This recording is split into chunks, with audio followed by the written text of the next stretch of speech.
second green-white checker when this race restarts. My gosh, this is incredible! They're beating they hit the wall! Bobby Hamilton up almost on two wheels. We haven't got the white flag yet. We will have another green-white checker. Crash. Here we go again. Up on the side, that's the 14 of Rick Crawford sliding sideways down the backstretch. Oh, Lord. Unbelievable. We will try for the fourth time for a green-white checker. Green flag flies and we'll try it again. Here we go again. Contact. Moves him out of the way and David Starr comes out and wins race number 2 of his career. 4 times we go green-white checkered, and that gave you the opportunity. Who will have the luck today? We're at the Gateway to the West. That's the Gateway Arch there in St. Louis, Missouri. 630 feet tall is that arch. Welcome to the NASCAR Camping World Truck Series Copart 200 on speed. Well, welcome everyone. Luckily, I'm about the distance it is from one end of the base to the other, 630 feet from Adam Alexander and Ray Dunlap. They are on pit road, and they're going to bring us all of the interesting details that we've got to look forward to here at St. Louis and the Gateway International Raceway. Let's start off with Ray. Well, thank you, Rick. You know, I think we got to talk about perseverance a lot whenever we start talking about racing in the Camping World Truck Series. And what do you got to talk about perseverance with this team? Well, that's because Brian Scott and Jeff Hensley were not very good in practice, I promise you, but they have persevered. They had a setup in this truck that they weren't very happy with, but they made big changes, and Brian Scott qualified 4th. Watch for the 16 to be good today. What's happening on your end, Adam? Ray, another team looking to overcome adversity would be that of David Starr. He starts 14th today, but that's not at all the story. They're in a backup truck because his throttle hung yesterday and he hit the wall, destroying his primary. The backup was prepared to go to Las Vegas in a couple of weeks. The team has worked very hard to get this truck ready to race, and if David Starr can get his second win at St. Louis today, it will no doubt be well-deserved. Rick? There are 3 other drivers that have been to victory lane here at Gateway International Raceway. Can they join Ted Musgrave, the only driver to repeat his wins at this racetrack? We'll find out. But first, let's go trackside for our invocation. And now, ladies and gentlemen, for today's invocation, we'd like to introduce Reverend Greg Dessard from the Midwest Racing Ministries. Father, we thank you that you are our provider and our protector. And Father, we thank you that you have provided such a beautiful day for us for racing here at Gateway International Raceway. Father, we pray that during this race you would provide your protection for everyone here with an extra measure of safety for the drivers while they're on the track. And Father, we want to remember to pray for our protection for our troops that are serving us around this world, that we might truly be free. Bless this day of racing. Shalom and amen. And now, ladies and gentlemen, greeting the greatest song on earth, the national anthem of the United States of America. Representing the I-70 Quarter Midget Association, please welcome Heather Hamilton.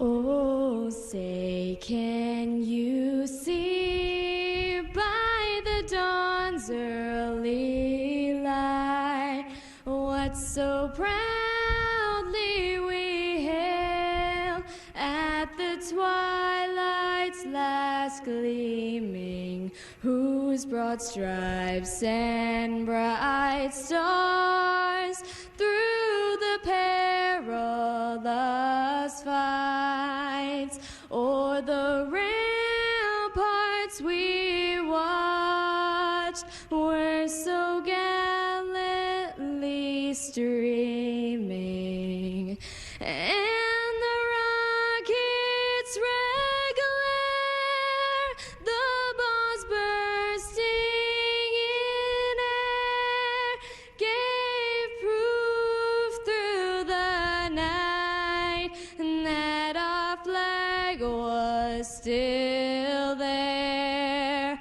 Oh, say does that star-spangled banner yet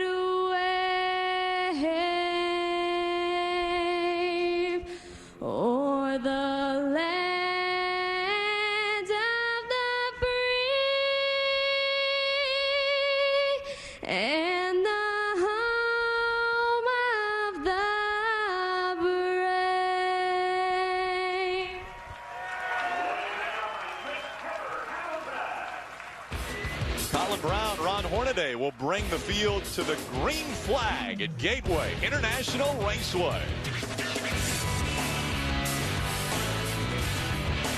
We continue to move forward as we get closer to the green flag flying.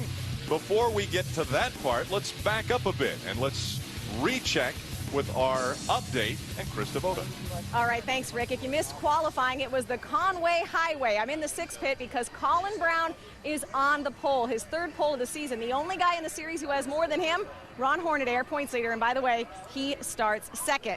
If you missed the setup, you missed a great feature on Timothy Peters. Talk about a kid overcoming obstacles. He has not finished in the top 10 only twice over the last 2 months. A great story, especially a blueprint for inspiration in our struggling economy, the fact that he is doing so well.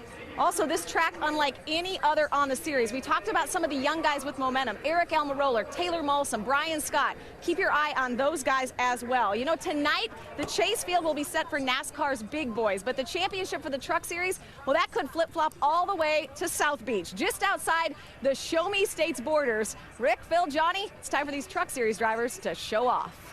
Exactly, and that's exactly what we would expect them to do, is show off here at Gateway International Raceway. Rick Allen, Phil Parsons, Johnny Benson with you once again. Now, let's talk about this racetrack and the difficulty of maybe winning this race today. Well, it certainly is. It's a very challenging racetrack, and the last practice was really last night.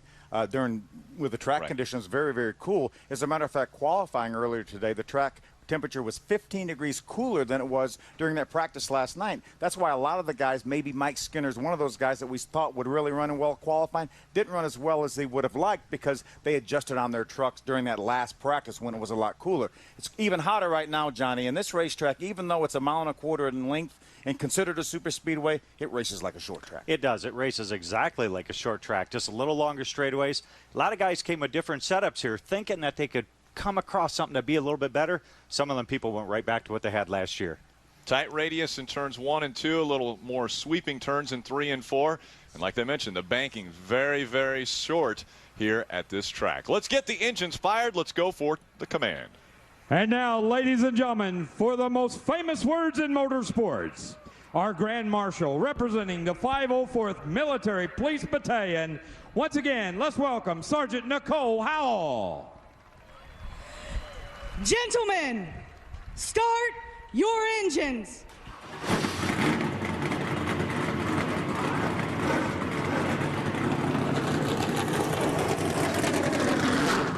I believe that was officially a command from the sergeant. The engines are fired. 36 trucks have come to life. When we come back, we'll see the green flag. Welcome back to the Copart 200. Trucks begin to roll off of pit road and on to the racetrack. Weather conditions today absolutely gorgeous here in the St. Louis, Missouri area. 79 degrees, partly cloudy. Perfect day for racing. Very low humidity here as well, so it's a perfect combination. Our starting grid will roll across the bottom of your screen. Again, the front row is Colin Brown and Ron Hornaday Jr. So a pretty impressive front row once again in the Camping World Truck Series. We want to take a look at our Z-Max track description of this, well, super speedway that you guys are calling a short track. Yeah, and this doesn't even really explain it. You can see the banking down in 1 and 2 is 11 degrees. That corner, as we've talked about, much sharper than the other end of the racetrack. It's like a turn 1 and 2 at Memphis down in 1 and 2, and turn 3 and 4 at Phoenix down at the other end, except it's a little bit expanded. It is. This track is very difficult in 1 and 2, and you have to get through there good to even have an opportunity to run up front of this track. Taking a look at our Royal Purple race analysis, 36 trucks will start. It's a 200-mile race, which is 160 laps. You can see the pit window was about 65 to 75 laps. That means we're going to have at least 2 pit stops for fuel. Now, the tire strategy may differ from that. We won't need lights to illuminate the track, but we do want to shine a spotlight on a few different drivers. We'll start with Ray Dunlap. Well, thank you, Rick. I'd like to talk about Jason Young today. He comes from the Houston area. He started his racing career the way most young men do these days. He started in Bandoleros and Legends, but then moved up to late model racing, and he's done very well in everything that he's raced. So now it's on to the Camping World Truck Series, and his real goal is to get approved to run the bigger tracks, especially Texas Motor Speedway. That's where his family is, and they're hoping to run there in our upcoming event. Today, it's an audition for the folks at NASCAR to make sure Jason Young is better and ready for the bigger tracks. Adam? Dexter Bean, no stranger to stock vehicle racing. He's a veteran of the ARCA REMAX series and has tried to make a few Sprint Cup Series races here in 2009. Today he's driving the 73 truck because J.J. Yaley, who we usually see behind the wheel, was injured in a motor racing accident a few weeks ago. Dexter Bean said he hopes a good run today will open the door for him to run this truck a couple of more times this year. They have had their issues, but Phil, they made the field and they are ready to race. Adam, I want to take a look at Todd Cleaver. Great to have Todd back in the Camping World Truck Series. Had a great season. He was a Rookie of the Year in the series back in 2005. He has 3 second-place finishes to his credit when he was a driver for Roush Fenway. Todd is from nearby Wisconsin. He's 31 years old, and he's going to start that Malcolmson Construction Chevrolet in the 18th position. Johnny? I'm going to talk about Ryan Seed. See, he started, or this is his 7th start in this series. Best qualifying run this week is 13th, and his career best finish at Milwaukee, 13th, and he also came from the Super Late Model Series. Well, guys, Krista mentioned earlier about painting pictures, and our director will paint some pictures from inside a few different trucks, one of those being Ricky Carmichael. He will start in the 20th spot. David Starr also carries one of our cameras. He'll start 14th, a little closer to the front. Then we move up to Todd Bodine. He will start 7th and carry a camera. And how about 2nd in the points, Matt Crafton, starting in the 6th spot, also giving us pictures that he will see from the cockpit of his truck. Let's go for Thoughts Before Green and Ray Dunlap. Well, thank you, Rick. Let's talk about Ron Hornaday. Not like we don't talk about him every week, but he has a big point lead, no doubt about that, and he's the defending race winner here. But when it comes to flat tracks, this team is always good, and when they have the truck that he's driving today, which is chassis number 27, this team is phenomenal. Look at the numbers. Only one bad finish in this truck. That was at Phoenix International Raceway a year ago, which kept this points race championship tight last season. But so far this year, Hornaday's been a dominant factor, and when he's in this truck, you got to believe he's going to win. Adam? And Ray, Mike Skinner in the same truck he was last week when he dominated at Iowa, leading some 180 of 200 laps. And check out these numbers. With those laps out front last week, he now puts himself in some pretty good category. Ron Hornaday, Jack Sprague, and Mike Skinner, the only drivers in Truck Series history to lead more than 6,000 laps. That's impressive. Skinner is starting 9th today, hopes to pad that number. Rick? Thank you, Adam and Ray. We'll be checking in with you all race long to find out the stories from pit road. The field coming out of turn number 4. Who's going to lead the first lap at Gateway International Raceway? Could it be Colin Brown? Could it be Ron Hornaday? Green flag in the air. We're underway.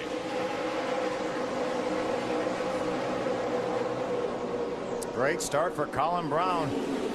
Ron Hornaday's reputation precedes him. He's looking to the outside, but Colin's on the throttle on the bottom.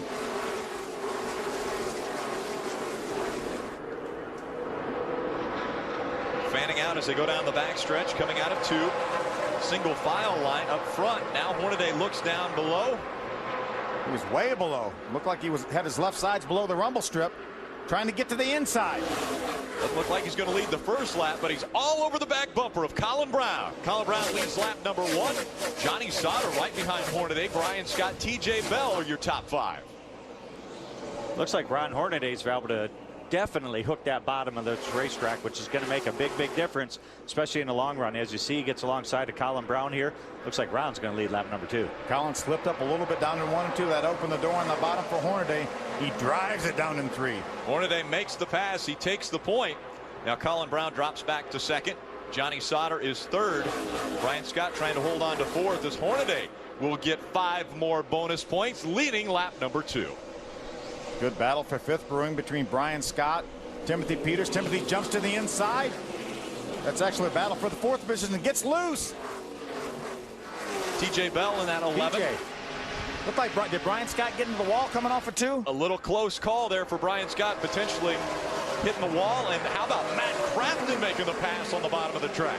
Matt was able to take advantage of the 11 and the 16 almost getting together and getting tight there. They both had to lift. They couldn't come off turn 2 as strong as they needed and give Matt an opportunity to get by. We talked about how big of a deal it is that Matt Crafton and Mike Skinner have got to make something happen. And it looks like right now Matt Crafton's trying to make it happen early in this race. He really is. Take a look at this now. This is TJ Bell on the inside of Brian Scott. You see him. He runs over the curb. He gets loose, almost makes contact with Brian Scott. Keep watching. Brian does make just a slight bit of contact with the outside wall, exiting 2. Just kisses that wall as they went down the backstretch. Now Brian Scott on the outside of the 5 of Mike Skinner, trying to keep the momentum up. Skinner with the preferred line. Looks like he'll get past the 16. Skinner takes his PC Myler Navigation Toyota, gains another spot. Remember, he qualified a little farther back than we thought he was going to. He was so good in practice yesterday. We thought that he would be a for sure lock for the pole, and then qualified 9th for this race. So a little bit shocking there, but he's beginning to move toward the front of the field. There's Stacy Compton following Brian Scott. Stacy's in the 8th position right now. Had a very, very good truck in final practice. I talked to Stacy in the garage area right before the race, and he said, I'm not going to say we had a great truck last night because I said that at Iowa and it didn't work out that way, so I'm not going to say anything. But he gains another spot right here, or attempting to, on Brian Scott. Yeah, Brian Scott looks like he's struggling just a little bit in the middle. He's charging the corner pretty hard, especially in 3 and 4. And then he's not able to got in the wall again, Johnny, up off the corner. Yeah, exactly. Gets in the wall again. Not too bad. That's not going to hurt him, but he's definitely going to want to, kind of keep that down to a minimum. I would hope so. We see the 30 of Todd Bodine trying to make the pass now as he looks to the inside. That shows you how critical coming off turn 2 is. If you don't get off that corner, the guy sitting there 2 or 3 trucks behind you is going to get a run and go on by both of you. That was a situation when Brian got into the outside wall. It hurt both his momentum and Stacy Compton's. Todd took advantage of that, gained a couple spots. Seemed like problems early on for that 16. Watch, here's Brian Scott. Remember, this is the second time he gets up against the wall. Stacy Compton not able to use all the throttle because Brian's out there, and that opened the door for Todd to move by on the inside, make a 3-wide pass. And also, we say this is a short track, which that looks like short track racing down there. But where we get the speedway stuff is an opportunity to use a little aero and drafting. And then when those 2 guys get side by side, you use that to your advantage. 15th and 16th side by side. It's Jason White in the 23 on the outside. First caution of the day comes out. NASCAR telling us debris on the racetrack. And you may wonder how you can get debris early on in a race. Well, ask Brian Scott. He's hit the wall a couple times already, and those are the ones that we've seen. So debris on the racetrack slows the field for the first time. Ron Hornaday out in front once again. He has led all but 1 lap of this race. We'll be right back. Great crowd on hand here in the St. Louis area. Let's head back onto pit road. Adam Alexander. And let's talk a little bit about Todd Bodine. He has complained the truck is a little bit tight in the early portion, a little bit loose in, and that's creating a little bit of a tight condition in the center of the corner for Todd Bodine. But, this is a team that desperately needs a good run. They have had 1 top 10 finish in the last 6 races. That's hard to believe for a guy who won here a couple of years ago. They brought the same truck this weekend they had last week, and I think their confidence level a little higher than what it was a week ago, Ray. And Adam, down on my end, talking about Brian Scott. In practice, they were in a coil bind situation on the right front, and it just wasn't working out for them. All the adjustments that they would make to this truck just didn't seem to respond, so they went to a conventional setup, and they believe that's going to be very good for long runs in today's race, because a lot of drivers here yesterday had very hot right front bead temperatures, and they believe this conventional setup may be an advantage for those guys. So we'll see how, if we do get a long green flag run today here at St. Louis. Brian Scott saying his truck's pretty neutral through the center. Well, Ray, we don't want to give you a break. It's time to take a closer look into the camping experience with Camping World's Destination Recreation. It's Camping World's Destination Recreation. Whether you're tailgating at your favorite racetrack, ball game, or camping 1,000 miles from anywhere, you're probably going to want to cook something. And here at Camping World, they've got every size grill you could possibly want. I like this one a lot. If you just want to cook a few things, how about the Weber BBQ? This grill has a porcelain enameled top, and it's easy for cleanup. And of course, it's super heavy duty. It's from Weber. I like this one too. It's called the Grill to Go. It's from Thermos. It's got a light on here for cooking at night. And check this out. Folds out just that easy, and you're ready to cook. I also like this one a lot. This is the Classic from Coleman. Now this has 20,000 BTUs, and I love it because there's a breakfast griddle and a regular cooktop. And check it out, they pull up just that easy for a real good cleanup. Now one of the things that's cool about this is you lock the lid, you pick it up, and you can take it to your nearest picnic table or wherever you want to be cooking. But whatever you do, whichever grill you pick, make sure you get some extra propane tanks, because there's nothing worse than a half-cooked hamburger. I'm a little hungry now after that, actually. It's illegal to half-cook a hamburger, too. Is there police for that? I think so. Well, those are some of the prizes, or maybe all of the prizes, that you have available if you go to campingworld.com this week /racing. Speaking of racing, field coming out of turn number 4, and we're waiting for the green flag. It flies in the air. Hornaday leading Colin Brown. Brian Scott ducks to the inside of Stacy Compton. Going to try to drive it up. Next move, they may make a little contact here. Or there was barely enough room for a nose of that truck. Oh, sideways. Sliding into the grass. That's Timothy Peters. It looked like some contact had to have been made there. And Timothy Peters slides into the infield grass. Caution once again. Keeps it out of the wall, though. That was critical. Doesn't look like too much damage. Maybe a little bit to the left front. Yeah, that damage there is not going to hurt anything as long as everything else is straight. You see the splitter's in really, really good shape. He's going to be fine, but it looked like somebody got slowed up there, and of course, the further back you get, the worse it gets. It's one of those chain reaction deals. Exactly. We've heard that numerous times, and so this time it's Timothy Peters that is the one who has to get turned around. Take a closer look. He slides up the racetrack right in front of Rick Crawford, who Terry Cook does a great job avoiding Timothy as he slides across the racetrack. But it was one of those deals. He came up the racetrack and Rick had already had a little bit of momentum. And also that part of the track, he come up so fast that he had a problem. And it looked like he had to almost lift to just try to stay off the wall there just from the momentum. When he got off the gas there, it looked like Rick just got in the back of him. Great job by Timothy Peters catching that race truck. Didn't get into either the infield wall or the outside wall. So not a lot of damage to the 17. I'm sure he'll bring that onto pit road, have his crew take a look at it. That's a good view. Boy, Terry Cook had already committed to the inside, and then all of a sudden, bam, Timothy's sideways in front of him, had to turn back hard right. So Timothy Peters goes for a spin inside of Gateway International Raceway. That brings our second caution of the day out.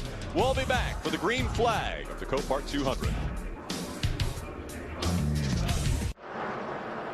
Welcome back to the Copart 200. On my end of pit road, Timothy Peters brought his Strutmaster's truck down. They put 4 tires on, made an adjustment on the right rear shock, and added fuel, so he'll be in a different sequence. Adam?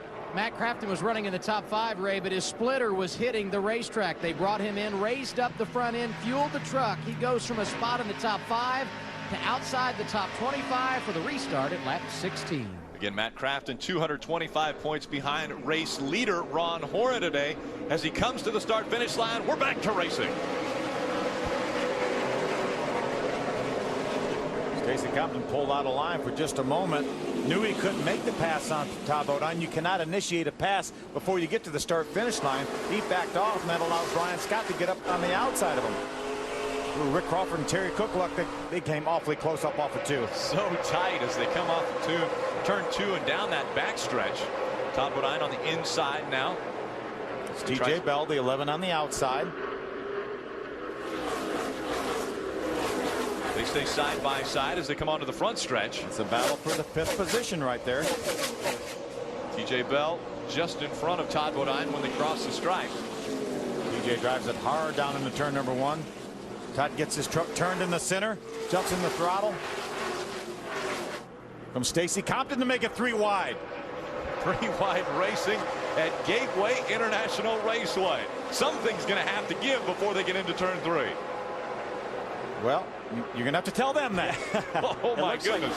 Looks like they all knew about it, but to run 3 wide here and make it all the way off this corner, it's going to get a lot tighter when they get down to turn 1. Somebody's going to have to get out of the middle of this. That's some incredible racing right there. Rick, don't make it 4 wide, please. That is impressive right there. And now TJ Bell trying to pinch down that Todd gets sideways. Todd Bodine holds on to it, almost goes around. As Johnny said, it worked fine through 3 and 4, but 1 and 2 is a different story. Brian Scott able to capitalize on that little slide. He tries to get by the 30 now. I think Todd Bodine thought T.J. Bell was going to back out of that, and then all of a sudden a little air off the side got him loose. He did a great job saving that truck and not causing anybody any problems. David Starr, we ride along with him. That's a backup truck. Remember, he had problems in practice yesterday. Right about here, you listen to him back off. He did that yesterday in practice, and nothing happened. That throttle stayed wide open. Went straight into that wall in turn number 1. Good battle with Rick Crawford, the Pro Star number 14 Ford. Todd Bodine, Brian Scott remain door to door. Now Brian Scott edges in front as they go through 3 and 4. Just able to stay in the throttle a little bit longer. When you're on the outside, they're going in the corners. Sometimes you pay for it, though, and Brian did. Todd was able to get back in the throttle quicker. Ooh, a little bit of contact getting down in 1. Todd way high on the racetrack. That pushes Brian Scott almost out of the groove.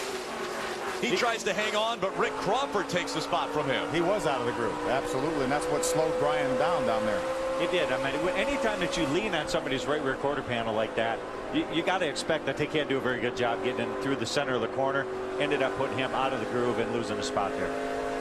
It's just going to make that truck loose getting down in the corner, and you can go down, and the driver can feel that. He just physically can't turn the steering wheel because he knows if he does, that back end's going around. Trucks falling in line now as they work their way around this 1.25-mile racetrack. To the 88 of Matt Crafton. He made a pit stop, couple pit stops actually. He's already back up to the 15th position. You know, I think as we talked earlier, these are the tracks from now on that he's got to make something happen. I think they felt that. They started a race. We're hitting the ground, hitting the splitter. He's going, you know what? Nothing's going to happen here. We got to come in, make some adjustments, and see if we can't get it better. We've got Ron Hornaday leading this race and walking away and gaining points. He needs to get his truck better to go up and compete with that. And the nice thing is, Johnny, it's early. Obviously, he's already worked his way into the top 15. He's 14th right now, and we're only 22 laps into this race, so it was not a killer for him. Remember, this is a 160-lap race. Ron Hornaday has led all but 1 lap up to this point, and he has still got a sizable lead over Colin Brown. Adam Alexander. Let's talk a little bit about the leader, Ron Hornaday, who has been very quiet on the radio. That can't be good for the competition based on what he has done the last 2 races here at Gateway. A win, a second, and more than 200 laps led, and he's got some great leadership atop the spotter stand today. Rick Corelli, who's the general manager at Kevin Harvick Incorporated, won the first ever truck race here more than 10 years ago. That is some good eyes above you on the speedway. And then right behind him, Colin Brown. No surprise, he is running good. Back-to-back third-place finishes for driver 6, and they've got the same truck today they ran last week at Iowa. The crew came in and worked all day Monday to make sure he was ready to bring here. The results certainly worth the time put in. Right behind him, another driver experiencing a great deal of momentum. I'm talking about Johnny Sauter in that 13. Joe Shear came over to crew chief the truck at Chicago 2 weeks ago. Back-to-back top 5s. He is tight today. Ray? You know, Adam, after I saw qualifying, I was a little bit worried about Mike Skinner, but he said, don't you sweat it. We've got that same truck that we used at Iowa. The guys did an incredible job to take this back to the shop and put an entire different paint job on the truck and bring it back fresh and ready to go. Skinner has moved up through the field. And right behind him, I want to talk about Stacy Compton. They're driving a truck this weekend that doesn't get a lot of races throughout the course of the season. But Stacy Compton said they have had such bad luck this season. This team at Weiler has got to try something to get a little bit of momentum going in their direction. Guys? Yeah, right. Stacy Compton again running in the top 5. A few trucks have already exited the racetrack. Nick Tucker, Butch Miller, Mario Goslin, Wayne Edwards, Mike Garvey, Lance Hooper, and John Jackson are off the racing surface. The field chasing Ron Hornaday Jr. once again. A familiar sight. The 33 out in front. Colin Brown trying to stay within 7 truck lengths of Hornaday. Can Hornaday win again? Well, we're not so sure. Colin Brown would like to get back into victory lane. Can it be here at Gateway International Raceway? Well, we're about to find out.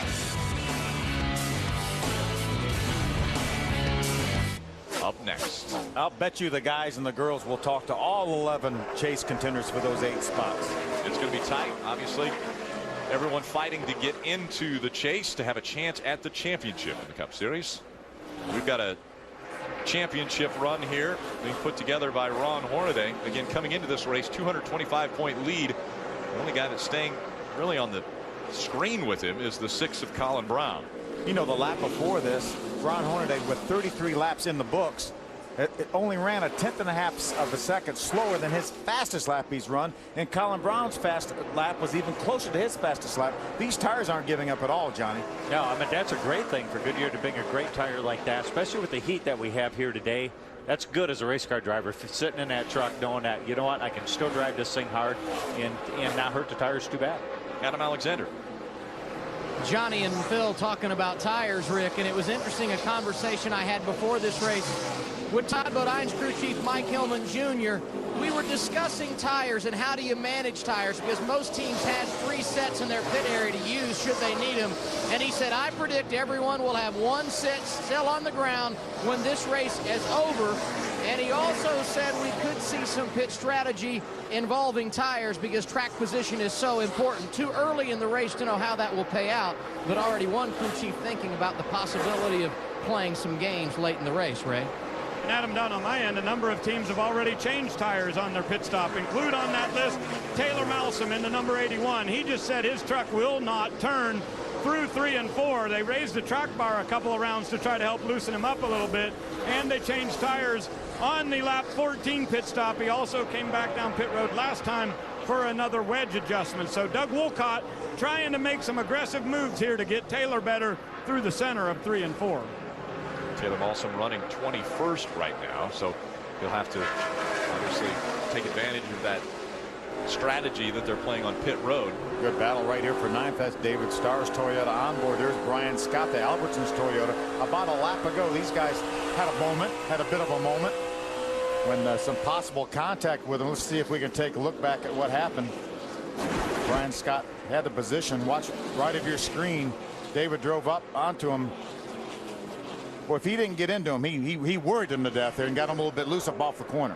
Yeah, it looked like David is definitely trying to stay off him and then just got loose himself. And looks like they probably did touch just a little bit. David trying to stay off him. And like I say, a little sideways coming off turn 4. Yeah, watch this from the onboard now. You see Brian's truck dancing a little bit. I'm not sure they made any contact, but it was oh so close. Looked like they're both just sliding around trying to miss each other. And that's one thing on a flat corner like we had down there in 3 and 4. These trucks really dance, trying to get the power down.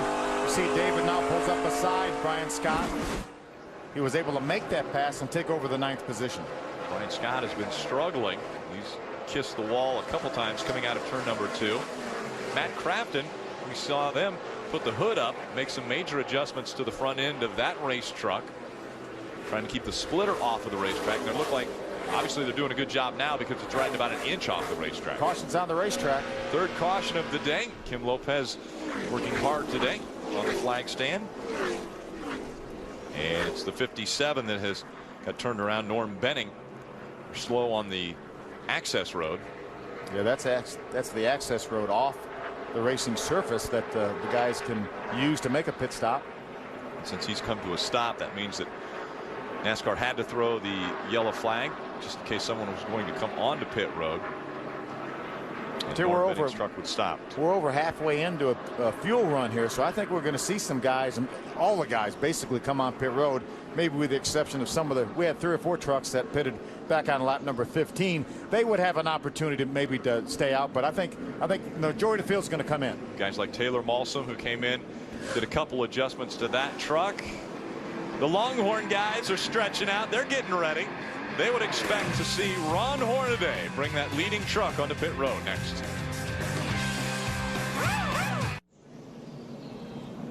Our next 2 races on speed. We head up to New England, New Hampshire Motor Speedway.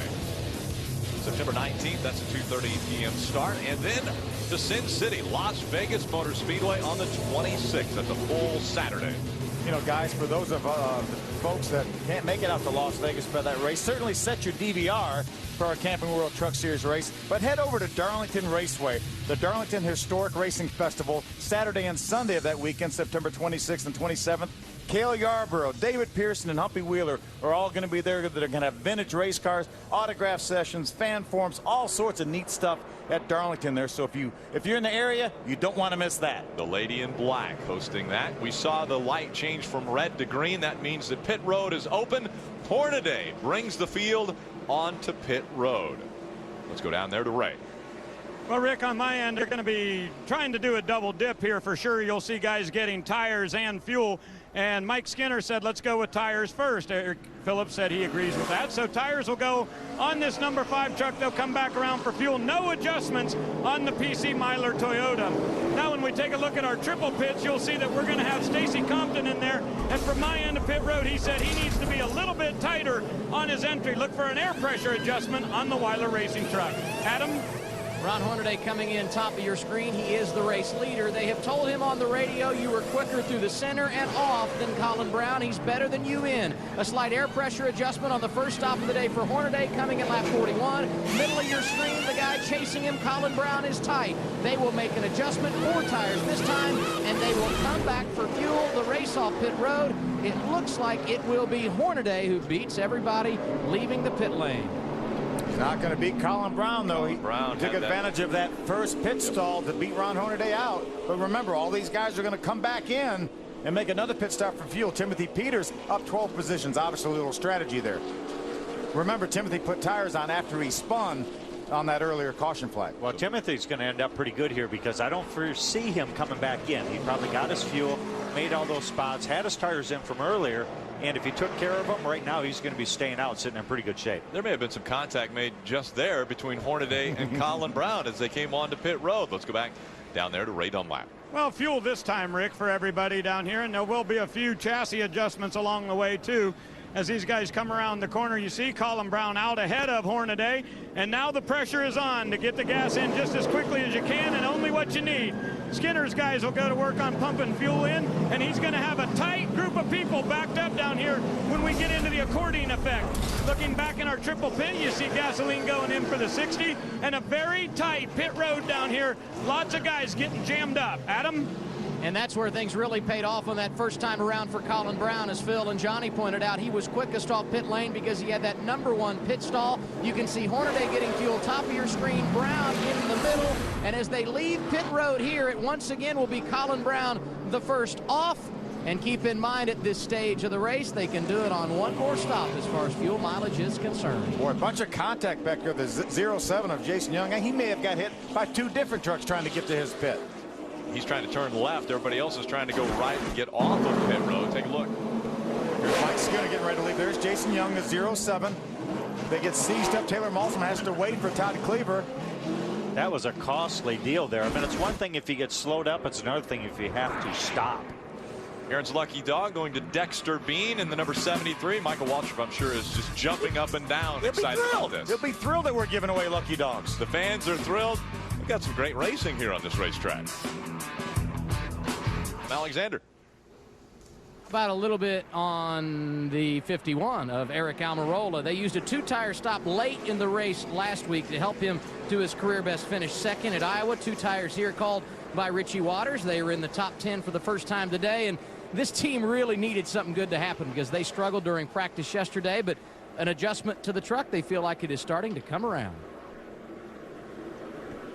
Eric Almirola in that 51 this week. Again, Billy Ballou trying to close the gap between he and Kevin Harvick Racing as far as owners championship points. Remember, we just talked about these tires not falling off, so I think could be a very good call.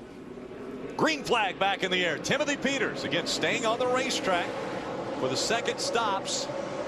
And he leads the field across the start finish line. Ryan Sieg, the 39, is another one of the trucks that stayed out, or actually only made 1 pit stop instead of the 2. Sometimes spinning out and making an early pit stop can make an advantage for you and take advantage of it. Timothy Peters was able to take advantage of that. As you see, Colin Brown now getting inside of Ryan Sieg and moving forward. We saw Ron Hornaday give a little bump down there in minute 1 and 2 like he did maybe coming into the pits. Ron Hornaday said, "Oh, I know you may have beat me out of the pits, but just remember, I'm here." Timothy Peter taking advantage of the pit road rules in the Camping World Truck Series. Hornaday's thinking about making it 3 wide here. Does give Colin Brown room to get in, but now he's going to dive up on the inside. Here comes Hornaday once again, looking to the inside of that 6 of Colin Brown. Contact made between the 2 of them. I don't think it's over. At least they settle down a little bit down at the middle of the straightaway. That's one thing a driver would do. He'll look like he's going to go down underneath it going into that corner. Ooh, there's a little payback. Yep. I remember you hitting me. Paying back again. Todd said, I'm not having any of this. I want to pass you both. Todd Bodine goes by. Here comes Matt Crafton looking to the inside of that 6 as well. Todd got in the corner real hard. He's going to have to chase it up the hill. He does get in front of Hornaday. This is the opportunity that Matt Crafton's been waiting for. Have somebody have a grudge against Hornaday and move him out of the way. Well, I like the fact that Colin Brown said to Ron Hornaday, hey, I know you hit me, but hey, I can play that game too. I'm going to hit you back. And then Hornaday hit him back again, and here we are. And here we are. Adam? At the opening portion of this race, when Colin Brown started on the inside of row 1 and it was Hornaday on the outside of the front row, Colin Brown got a good jump at the start of the race, and immediately on the radio, Hornaday came on and said, that little... So he's been brewing a little bit as this day has gone on. The veteran wants respect, and the young guy's trying to earn it the hard way, I guess. Well, this may not be over. Right now, they're separated by a couple trucks. As right now, Colin Brown has to deal with Matt Crafton, who has made a nice recovery from his early pit stop. Yeah, we don't want to discount also Ryan Sieg running second in this race right now behind Timothy Peters. Again, those two didn't come onto pit road 2 times like most of the rest of the field did. Todd Bodine runs 3rd, Hornaday 4th, and 5th is Colin Brown now. And Ryan staying right up in there. Remember, you talked about this was his best career start here, starting 13th, Johnny. Yeah, it looks like he's, so far running a great race. Took advantage of the tires being so good, knowing that, you know what, it doesn't matter if we end up with a set in the pits or maybe even a set and a half. So let's just use and take it to our advantage. Tires are great. Running good. He may lose a couple spots here, but these are great trucks he's racing with right now. Yeah, I was going to say he's got some pretty good competition running beside him. Adam Alexander. Johnny Sauter having to work his way through traffic. That's not good news for the driver that was 3rd when the caution came out and he pitted a moment ago. The reason for the poor pit stop, the truck fell off the jack. The report from the team, the jack is broken, so they're dealing with issues in the 13 camp. Tough break for them, and similar situation for TJ Bell behind him. He's having a problem with the clutch. The crew had to push him to get him going after the pit stop. That's why he has gone from a position in the top 10 to running 17th, Ray. And you see a good battle on the racetrack between Mike Skinner and Stacy Compton. Skinner trying to get to the inside line, and Skinner playing a little bit of a cheerleader down here on this end of pit road. He's in the very first pit stall coming off of the racetrack, and because of that accordion effect I was talking about, he got jammed up there. But he got on the radio and told his crew, do not worry about it, guys. You did your job on this end. It's just a circumstance of the racetrack. Keep giving me really good pit stops, and I'll get us back to the front. Adam? When I talked to Mike Hillman Jr. before this race, the crew chief for Todd Bodine, he seemed very determined, quietly confident. They were tight through the center in that first run. Things not going as they would like, but Hillman, aggressive, making an adjustment on that first stop of the day. Bodine now has put himself in front of Hornaday, new leader at Gateway. That's right. Todd Bodine was able to get by Timothy Peters, and guess who came with him? That 33 of Ron Hornaday. Let's give you another shot of how that took place. Yeah, let's take a look. Timothy Peters, remember now some pit strategy. He stays out. Todd gets a good run down the back stretch, pulls to the inside. Going to race Timothy down in the corner. Actually clears him before they get to turn 3. That he leaves Timothy up the racetrack a little bit. That allows Hornaday to get by on the inside as well. That looked like just an opportunity there where the 17 didn't come off turn 2 as good as he needed to. Todd had a great run, of course, opened the door up around Hornaday also. Hornaday so strong, looking to get to victory lane for the 7th time this season. Has already been to victory lane 6 times earlier, 5 in a row. Actually setting a new record in the Camping World Truck Series earlier this season, and now he's all over the back bumper. That 30 of Todd Bodine. He is really good through the center of the corner. He really gained some ground through the center. Remember, Todd is no slouch at this racetrack. The worst he's ever finished here in 4 starts is 7th. And he made that pass look easy as he goes by the 30 of Todd Bodine. So Hornaday back up in front. He will add to the laps he has already led. You know, a lot of the crew chiefs in the garage area were really wondering, as you see Colin Brown make the pass on Timothy Peters for the 3rd position. Normally, these guys get 4 sets of tires for the weekend. Here at Gateway, for whatever reason, they got 5 sets of tires. So I was talking to Mike Beam, and he said, hey, in addition to the set that we qualified on and starting the race, and we have 3 full sets of tires in the pits, which is pretty rare for the Camping World Truck Series. So tires shouldn't be a problem for these guys having enough. We don't think tires will be an issue, but will there be enough time on the racetrack for that 88 to catch the 33? Matt Crafton currently 2nd in the points. Ron Hornaday currently 1st on the track and in the points. Does anybody have anything for Hornaday? Home to Budweiser, St. Louis, Missouri. We're at the Gateway. And out in front, it is Ron Hornaday continuing to lead. He's led 47. 61 laps that we have run. And that's just a ho-hum day for Hornaday, but a difficult situation for David Starr as he's on pit road once again. Again, that's a backup truck. Maybe an ignition problem. It looks like they're looking around that area. David had a pretty good truck going. He was running in the top 10 when he made this unscheduled pit stop. Looks like you can see one of the wires hanging up over the steering wheel going down to the ground. Maybe the kill switch or something like that, Johnny? We've had that. I mean, sometimes that kill switch goes bad on the steering wheel and it doesn't work. You can see the cord laying off the steering wheel there, meaning that they're trying to replace that or putting in a loop to bypass that on the steering wheel. So a little frustration there out of David Starr. Obviously, you had mentioned a pretty good run for him, but then when things like this happen. Yeah, David's going to be shown 2 laps down when he gets back to the racetrack. And he really has to, right now Ron Hornaday's at the start finish line. David's still on the access road, so more than likely David's going to be 3 laps down or very close to 3 laps down when he re-enters the racetrack. That's kind of a tough deal. You know you're running with the points, in the points. He's right there, near the top 5, and then to have a day like that when that's hard to see that coming. You don't know when that's coming. It's either a fail or a not fail. It's not like you see it wearing and seeing a problem coming ahead of time. And we see David Starr on stage at year end pretty much every year. Now, there's going to be a little bit of a change this year because the Camping World Truck Series and the Nationwide Series are coming together for their banquets, which means you're going to have the top 5 from each series. So it's a little harder to get up on stage this year. And right now, David Starr outside of that top 5, currently 7th in the point standings. 9 of Ryan Sieg. We talked about him running well today. Adam Alexander, is that run continuing? It is. He's not said very much about the truck, and they have utilized good pit strategy to put themselves in the top 10. In fact, after that last cycle of pit stops, they restarted in the 2nd position, and this is not surprising. We've seen Ryan run a handful of races in that 39. He's been very competitive, and perhaps he stole some knowledge from his brother, who was just outside the top 10 here at this race 1 year ago. Ryan looked solid, running 9th, 65 laps in.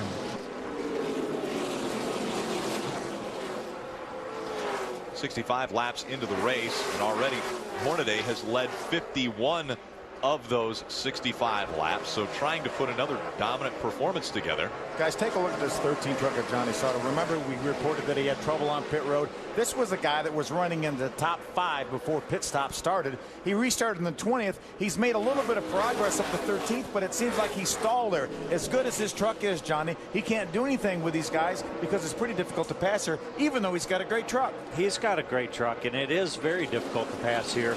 And when you get stuck back there, you hear a lot of guys complaining about the aero thing and things of this nature. But sometimes it does play into that, and if you can't hit your line just perfect, you don't seem to make gain on a guy in front of you, and that's very difficult. This is one of the tracks that it just amplifies that scenario.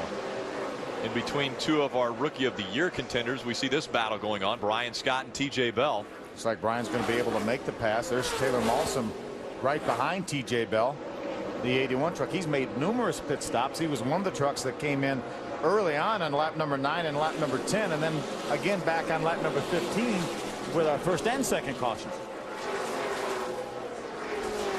Ray Dunlap. Well, Rick, you were talking about the Nationwide Series. I want to kind of make a segue there when we talk about Brian Scott. He's having a little bit of trouble so far here today, but I reported last week on the Speed Report that he has an offer to run an entire full schedule next year in the Nationwide Series. Brian has not made a final decision on whether that's the best course of action yet or whether he'll return to the Camping World Truck Series next year. There's still a few weeks for him to make those decisions and see exactly what direction the 16 team will take for 2010. But I can tell you when we come back to Gateway International Raceway next year, it will be a combo weekend. You'll see the Nationwide Series and the Camping World Trucks back-to-back on a Friday and Saturday, the second weekend of July.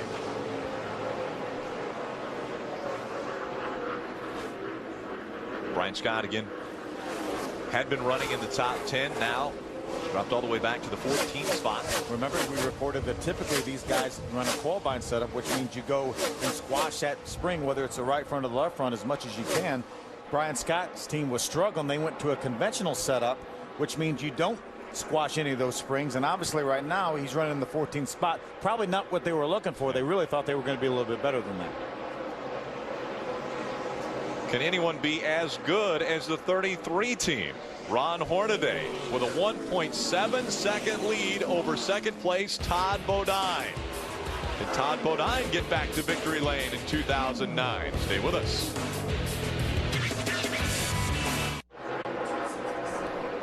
Copart 200 continues from Gateway International Raceway in Madison, Illinois, just across the border from St. Louis, Missouri. Ron Hornaday running extremely well once again. Huge surprise. It's just huge. We could replay that over and over as Hornaday has put together an amazing season up to this point. He still has 7.5 races to go. We don't want to hand him the crown, but at the same time, he's really showing us an impressive performance at every racetrack we go to. Well, that two second lead's going away, Rick. 2 second lead just went away. The caution comes out for the 4th time. Debris on the racetrack. Todd Bodine was running second.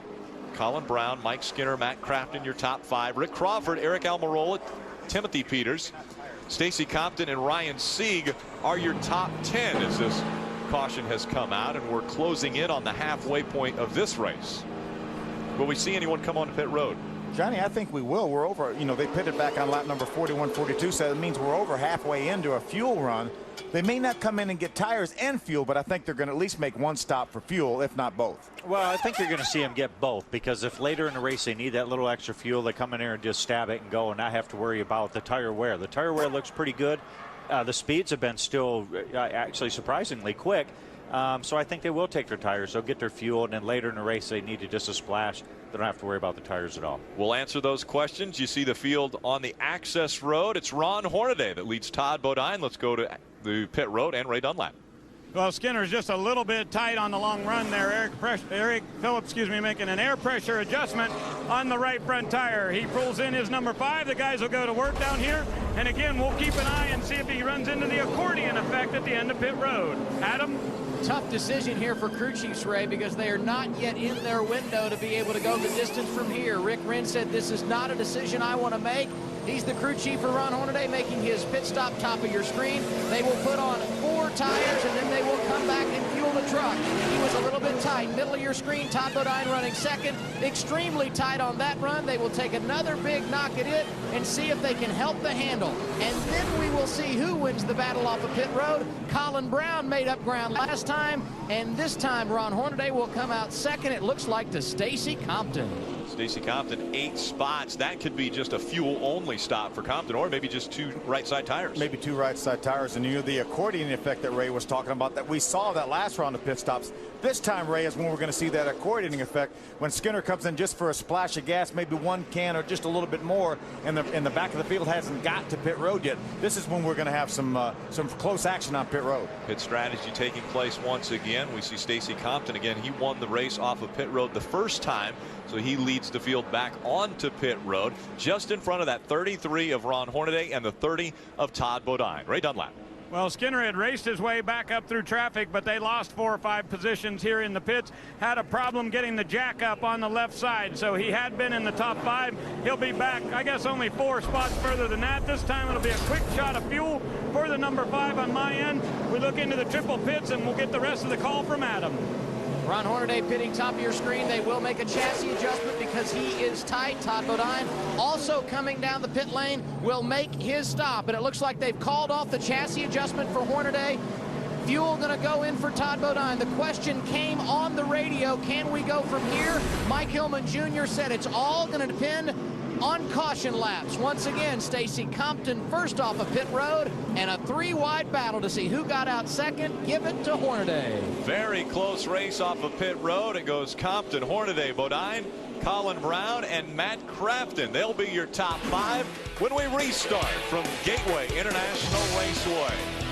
Ron Hornaday's been dominant on the racetrack. Could it be pit strategy that wins today's race?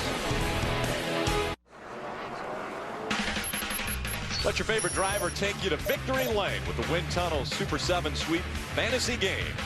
To play, just pick 7 racers every week, score the most points, and win great prizes. For more details and to play the Wind Tunnel Super 7 Sweep Fantasy Game, go to Wind Tunnel page on speedtv.com today. Excellent. We're about to come back to green flag racing. Again, out front, it's Stacy Compton winning the battle off of pit road. Halfway is being shown to the drivers. Problems on the front stretch. The smoke all across the front stretch, and that bottles up a couple different trucks. James Busher, TJ Bell, Todd Cleaver was involved in the 8 truck. He's against the inside wall, as you can see. One of those chain reaction things we see so many times. James Busher, his truck not rolling on the front stretch as we see the 8 look at Brian Eichler, also a tremendous amount of damage on that Graceway Toyota. Difficult situation for at least 4 drivers. We see the 10 still not moving on the racetrack. We see the window net down, though, for James Busher. That's amazing. Pit road speed is 50 miles an hour, or the caution car truck speed is 50 miles an hour when you're on the racetrack. They hadn't even got to the start-finish line yet, so I can't even imagine. They may have been running 60 to 70 miles an hour, and look at the damage to these trucks. Yeah, that just goes to show you the safety that these vehicles have built into them when they're going, say, 130 miles an hour. Let's look again.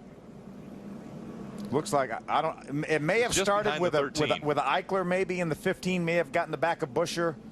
It's hard to tell there. It was just they were all just seized up there. It's so hard to tell there because it's like the 11's being pushed the whole way. Like it almost wasn't under power. I don't know. I'm sure that's not the case, but boy, it looked like somebody had a problem right there, and it definitely messed up a lot of people. Oh yeah, I mean, you can see that was the 15 of Brian Eichler, who ran right into the truck in front of him. But I'm not sure he wasn't pushed. It looked like maybe the 29 would also had contact.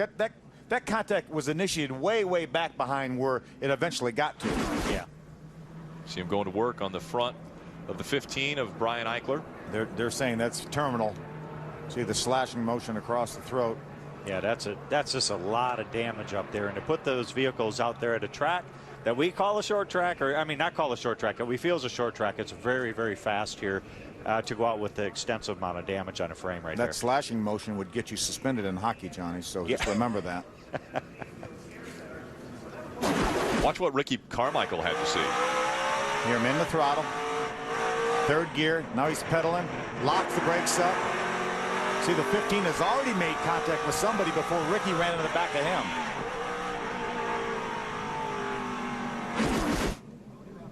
There's Todd Cleaver coming down pit road with a good bit of damage. There's Ricky Carmichael on pit road. Doesn't look like a lot of damage to his race truck. We saw him get right up on the back bumper of that 15.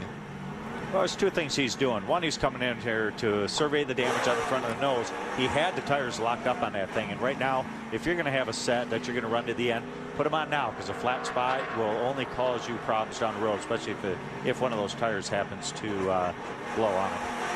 Problems on the restart for a few back in the field.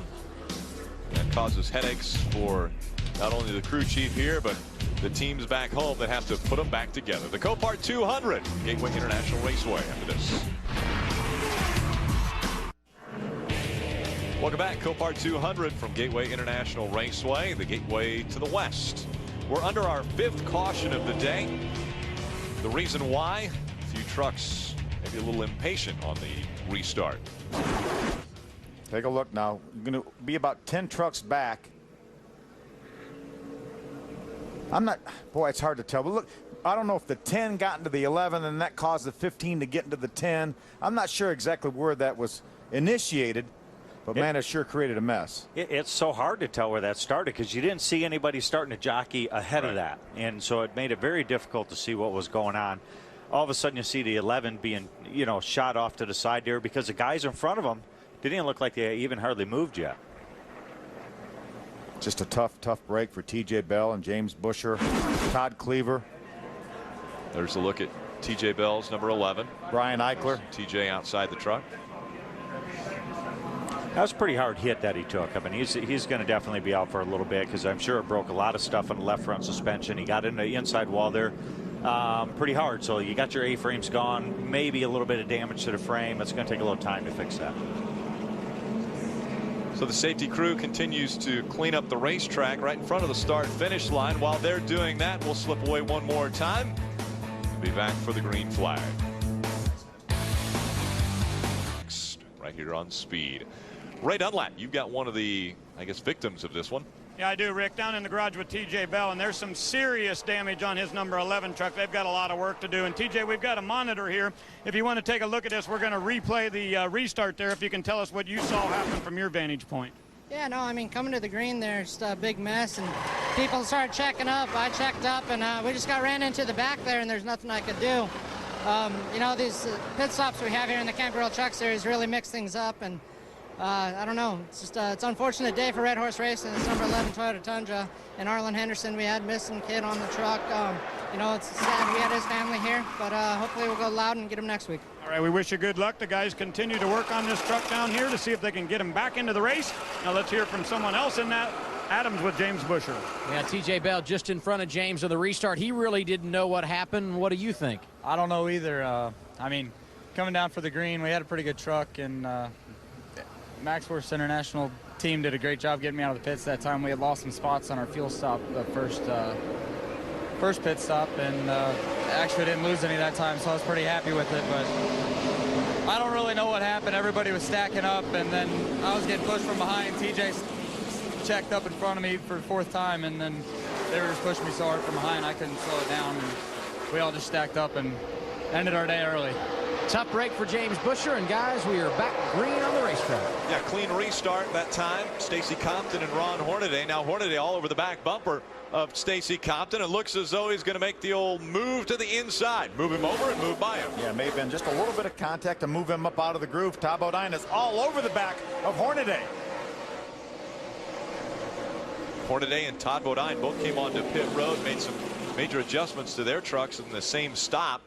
And it looks like Hornaday's is working well once again. We'll see if Bodine will have the same results. Stacy had a nice run on the top side down in 1 and 2. He was able to get back in the throttle. The thing stuck, and he squirted out ahead of Todd. He did. You know, I'm not sure if Todd's is quite right. I mean, he looks good right here. Just not able to quite finish that pass there. Very tight racing right there coming off turn 4. Todd looks like he's going to make a run on Stacy Compton right here and get by him, and he's probably going to follow Ron for a while because Ron's been so good.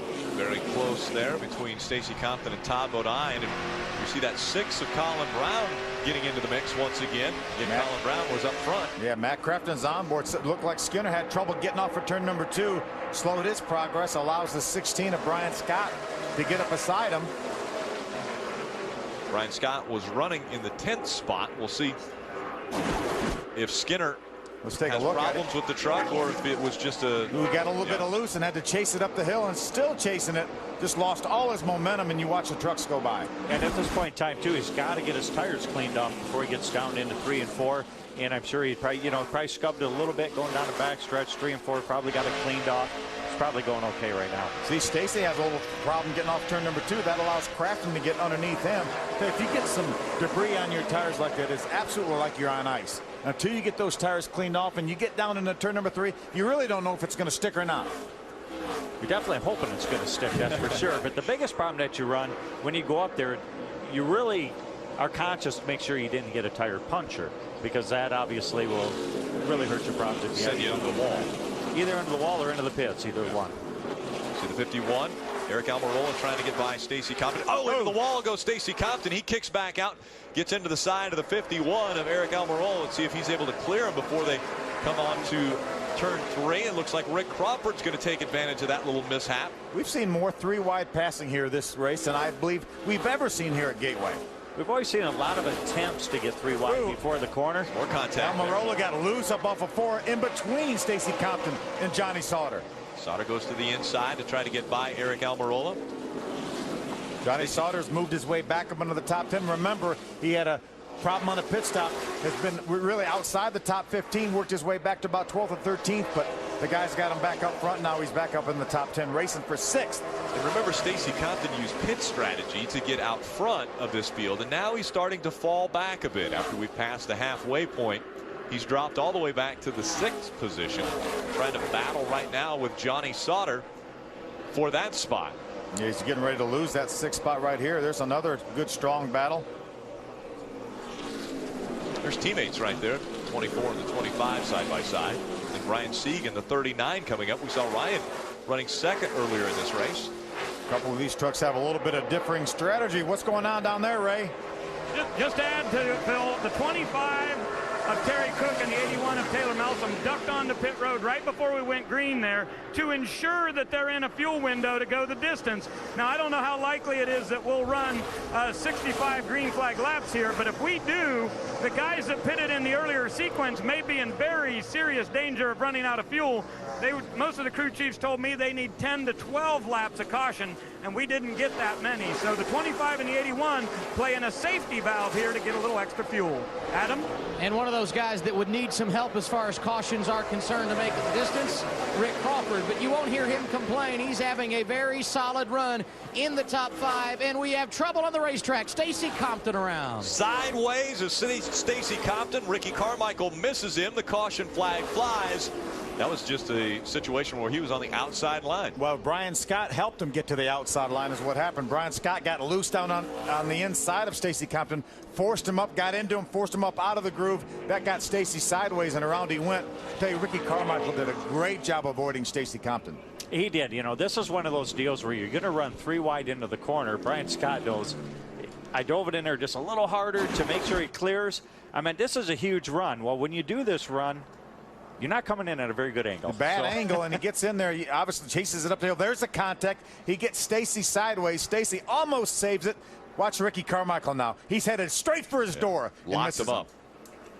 The other thing that set that up is this 3 wide here.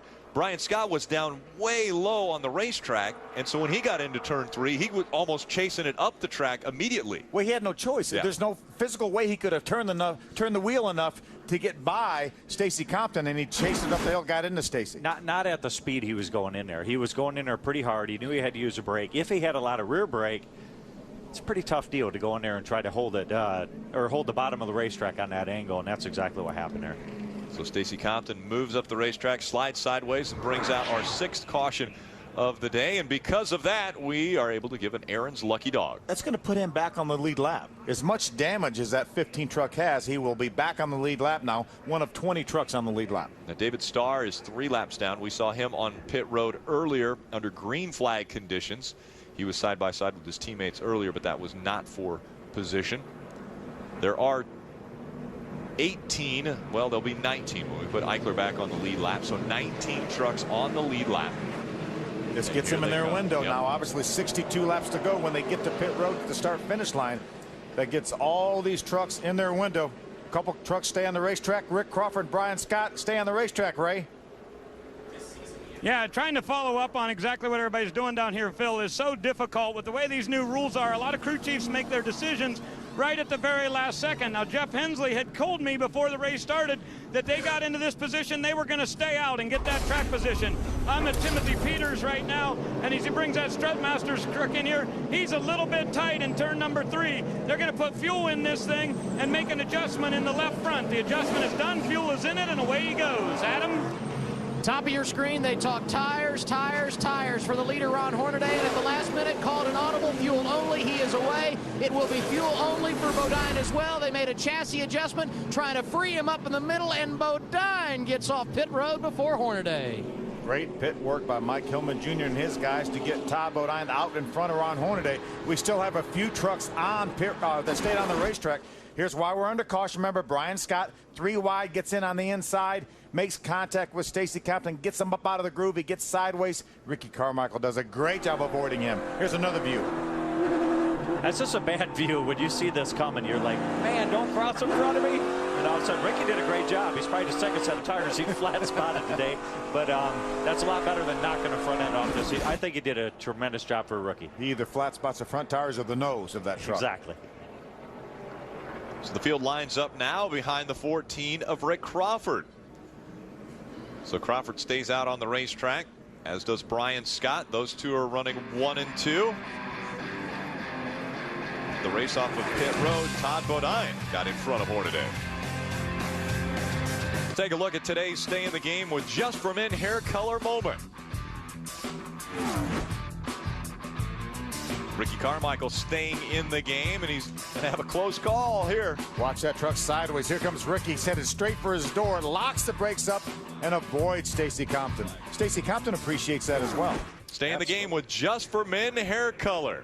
Rick Crawford bringing the field to the green flag. It's in the air. We're back underway.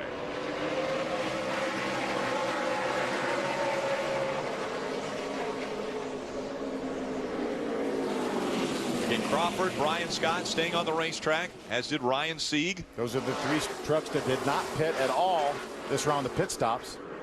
Todd Bodine was able to beat Ron Hornaday out of the pits. Now he's going to look to the inside of Ryan Sieg for that 3rd spot.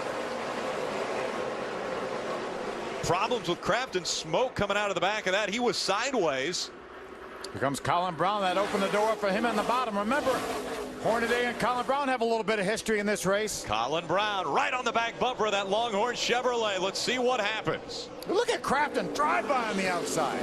Crafton looks like his truck's pretty good. He got a little over anxious going down there in the other corner, and just real fortunate. He's got a little damage there on the lower splitter there, which probably is not going to help him. But man, he is taking his. Oh, problems right behind him. Into the wall goes the 4.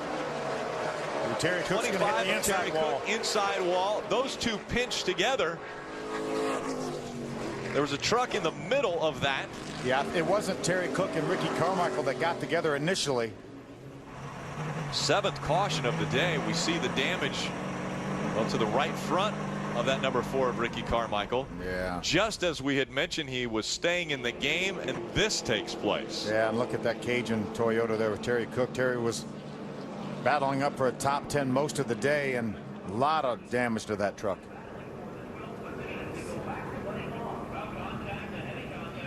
So you see the hard damage to the left front. Let's take another look.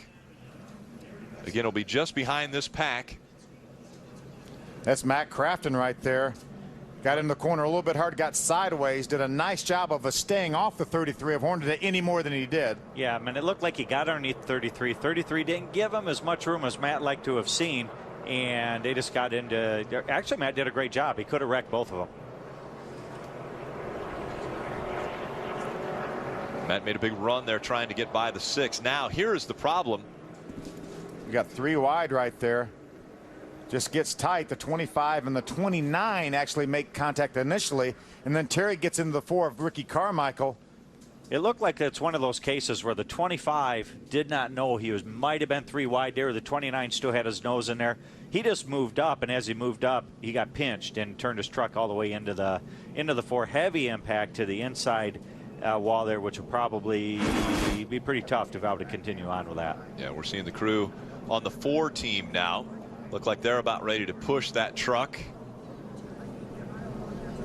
Maybe pushing that into the garage area to do some more work on it. The 25 is behind the wall as well. We'll be right back. Welcome back to the Copart 200 from Gateway International Raceway here at Madison, Illinois.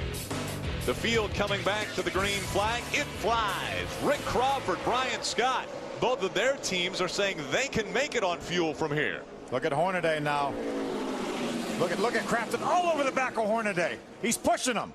Crafton pushing the 33 up the racetrack. He gets sideways, has to check up, so he loses that ground that he was trying to make up on the 33. And here comes the 6 of Colin Brown. Going to be a battle getting down in turn number 3. Crafton's been good on the outside. You would he gets loose again. He wiggles. He is still trying to get hold of that race truck. You wouldn't think Crafton would push Hornaday out of the way, would he?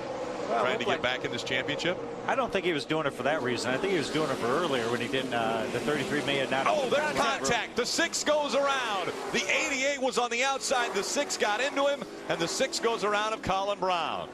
Well, we see that all the time. The truck on the inside loses the air off that rear spoiler. Those guys were really battling hard. Colin makes some contact with the outside wall. You see the tires rubbing right there. It doesn't look like significant contact, but it is going to bring him to pit road, and he will lose all his track position. Yeah, those guys have been racing pretty hard. There's been a little bump and a bang in there, and I think some guys have been just getting overzealous there. And this was a case where he was trying to take advantage of it. Here they are going down in turn number 1. Watch Colin. He's going to have to chase the truck up the hill. He wiggled and had moved up.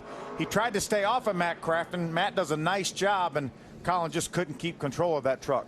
How about Mike Skinner also being able to check up and not get into There's another the view. 6. You see the contact right there. Then around goes Colin. Mike does a nice job avoiding that Conway Ford. I think this is a case where he starts to slide up.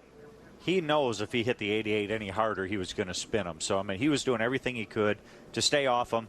Unfortunately, it cost him in the long run. Yeah, part of that is self-preservation. You don't want to hit that truck and take both of you out, and you hope that you can save Just that save thing. it, yeah. Did Matt Crafton say anything, Adam, on the radio after that contact? Matt Crafton did not say anything on the radio, but there's been a lot of discussion in the 6 camp. You see Matt Crafton here. The last caution is where his radio was on fire, voicing his displeasure with how Hornaday had raced him on that last green flag run. He wanted so bad to get to the 33 on that restart, and as you guys pointed out, he was unable to do so. But no doubt the competitive juice is flowing as we close on the latter stages here at Gateway. Expect Colin Brown to come to pit road after suffering some minor damage in that last spin. Adam, well, let's take a look at what you were talking about. You see the 88 right into the back of the 33. He actually is pushing him through the corner. Then he gets up beside him, and he gets a little bit loose. When he gets a tap from Colin, that allows Hornaday to score it out ahead of him. Aaron's lucky dog going once again to Chris Fontaine. So he will get a lap back. That puts him on the lead lap. 18 trucks on the lead lap. The first truck a lap down. David Starr. Welcome back. Copart 200.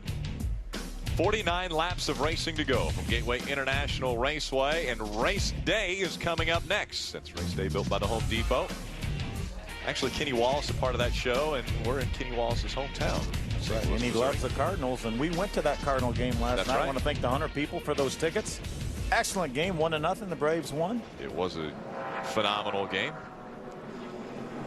Although, you know, the Cardinals didn't win, and I think Kenny would be a little bit upset with that. Real upset. Real upset. There's the 6 of Colin Brown back on pit road. He is the reason for our most recent caution. Adam Alexander. And he has made multiple pit stops under this caution, Rick. That's bad news because he lost a great deal of track position. But there is a little bit of a silver lining here in that, as we pointed out earlier in this race, teams got 5 sets of tires this weekend instead of 4. They had a set to put on. So Colin, while he lost a great deal of track position, they have fixed the damage as best they can. Fresh tires. He may be able to make a late race run through the field, Ray.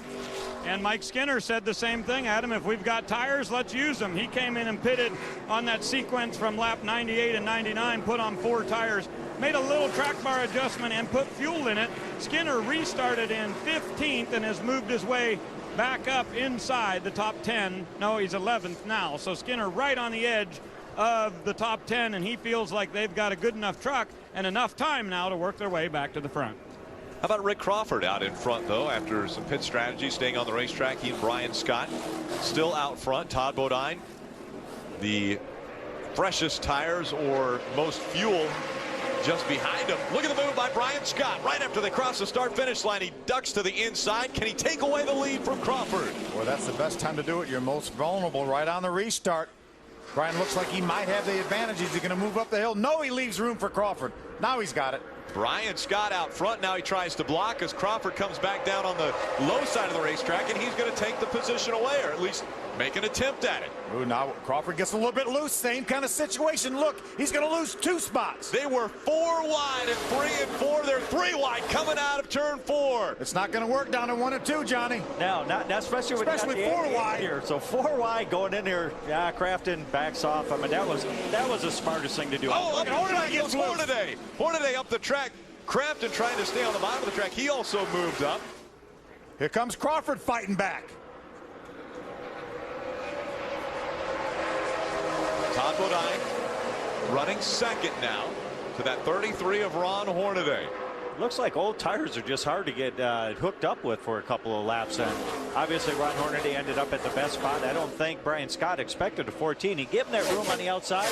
Next thing you know, bam, here he is all the way, a third when he was going for the lead just a lap ago. It's a great battle now for the 3rd spot. Matt Crafton on the inside. Brian Scott keeping the momentum up on the outside. Right behind them, Johnny Sauter has joined this battle. Johnny's up in the top 5 again. Crawford's dropped all the way back to the 6th spot. Here comes Skinner with a little bit fresher tires than everybody else. He's right behind Crawford. Yeah, when Skinner first come down pit road, I thought, man, he was going to lose a lot. But with, when they went green, it was about 48 laps to go. That's enough time with good tires to try to make some moves. How about 4 wide at Gateway International Raceway? That just doesn't happen. It doesn't happen. Matt Crafton said, I'm going to make it 4 wide. You guys are having too much fun down here. He gets there. He knows that he's going to have a horrible angle. He's been in that position before. He backs off. Hornaday needed all the room he had, and he actually took a little bit extra. Took a little bit of Todd's room down there. Yeah, Ron moved down far enough to keep the 88 from there that, I don't know. I mean, that's just a bad deal to go in there corner 4 wide. It looked like Matt Crafton was saying, you got to be kidding me. There's no way we could go through this corner 3 wide. And he lost track, moved up. Now a side-by-side battle for the 4th spot between Johnny Sauter and Brian Scott. Remember, we talked how good Johnny Sauter's truck was at the beginning of the race, ran in the top 5 before the first round of pit stops, had some trouble on pit road, moved back outside the top 15, and now has finally worked his way back up into the top 5. David Starr still 3 laps down to the field in that 24. You see Eric Almirola in the 51. He scored 8th. There's Taylor Malsom right now. He's being shown in the 9th position. Nice comeback for him. He's made about 42 pit stops in this race, I think. And remember, in the Rookie of the Year competition, it's Johnny Sauter who leads Taylor Malsom. Sauter running 4th, Malsom running 9th. There's Ryan Sieg at the very back of that battle. He's running in the 12th spot. Nonetheless, a great performance for him. Looking for a career best finish. Taylor's been doing a great job this year. I've been pretty impressed with the amount of experience he's had in coming into this series. He's had some great runs. It's been pretty smooth and consistent. But I think his biggest thing is he is learning week in and week out. Ray, what can you add about your neighbor?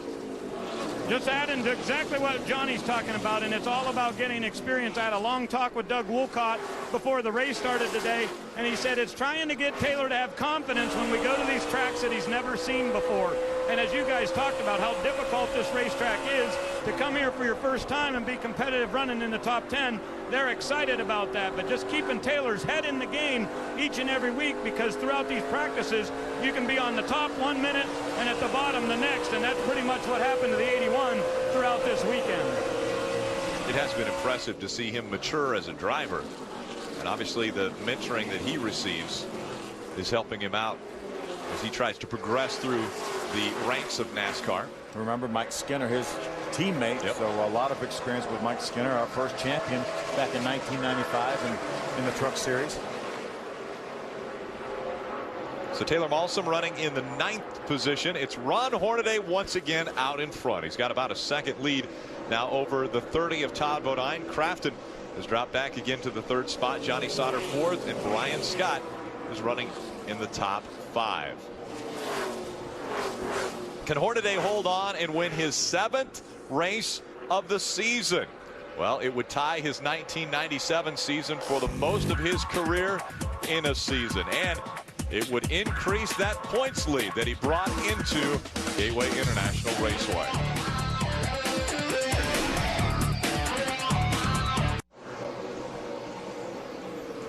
Thanks, JR. After these 34 laps remaining in the Copart 200, we're going to find a TV so we can watch you guys on race day. What a exciting buildup that will be to the chase tonight. I want to hear what those 11 guys that are racing for those 8 spots in the chase, what's going through their minds right now.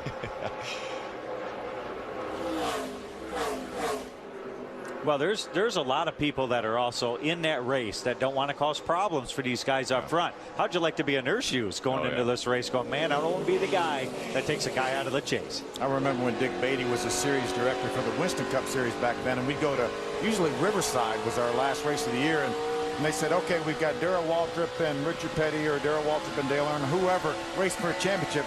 If any one of you guys hits one of them, you better find the other one and hit him too. Be fair.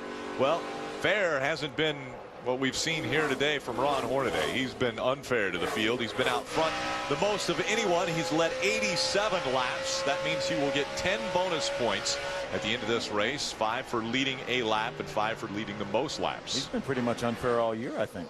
He has been unfair. And Matt Crafton running second in the point standings and currently third on the racetrack behind Todd Bodine. The top 4 trucks that last lap ran within 3/100ths of a second of the exact same speed, and the guy running fourth actually ran faster. Johnny Sauter. We're taking a look at his race truck. He's trying to battle back. Again, he was sideways not too many laps ago. Now he's running 12th behind Stacy Compton, trying to make that pass. Looks like he's going to get alongside of Stacy there. And he didn't hit the wall that hard, but he hit it hard enough that it probably knocked the toe out. He's got good tires on there. He knows there's not a whole lot left in this race, and if he can get at least some of his spots back, he'll be a little bit happier. Johnny, I'm telling you, the truck on the move right now is that 5 truck of Mike Skinner. We documented that he had some new tires, newer tires than most of these other guys he's racing against. Each lap, he's consistently the fastest truck on the racetrack. Let's take a look at how fast that 5 is as we look at the speeds at the line. Hornaday 130.47. Look at Skinner, 131.05. We said that in stereo. Yeah, sounded good. You have your hi-fi system at home. That would have sounded great. Sounded good in my ears here too. There's Johnny Sauter just in front of Mike Skinner, but for how long? If Mike can get by Johnny Sauter and continue to catch those other guys, he's only about a second and a half behind that second, third place truck right now. So Mike Skinner is racing his way back into this race. He's coming back up there. He's got enough time to do something. He needs to be able to make some advancements as quick as he can, but he definitely needs a caution to make that happen. As you see, Colin Brown again taking another stab at Stacy here, thinking that, man, just let me get by. Let me just be by myself would be fine. That's a battle for the 11th position. Colin actually had it at the line. Stacy drives in the corner hard. Colin's going to race him up off of turn number 2. Keeping that momentum up on the outside. Stacy Compton able to get back in front of the 6. Ryan Sieg, the 39, right behind him. Ryan's in the 13th position, which would match his career best if he stays there. And started 13th today. That was a career best starting position for him. And these two stay door to door now as they go to the start finish line again. Colin's just not quite able to clear Stacy. Stacy can get in the corner into turn number 1 pretty hard, as you can see right there. Colin's just not as good through 1 and 2 as what he needs to be to complete the pass. He gets a little bit off. This is probably his best chance right here. There's a modified there in front of them. I just say up until they get to that corner, it's gonna block him a little bit. But Colin's a little bit quicker down this corner, and of course it just blows the block right there. There's the block that was put in by James Busher. So we'll see if Stacy Compton can hold on to that spot now.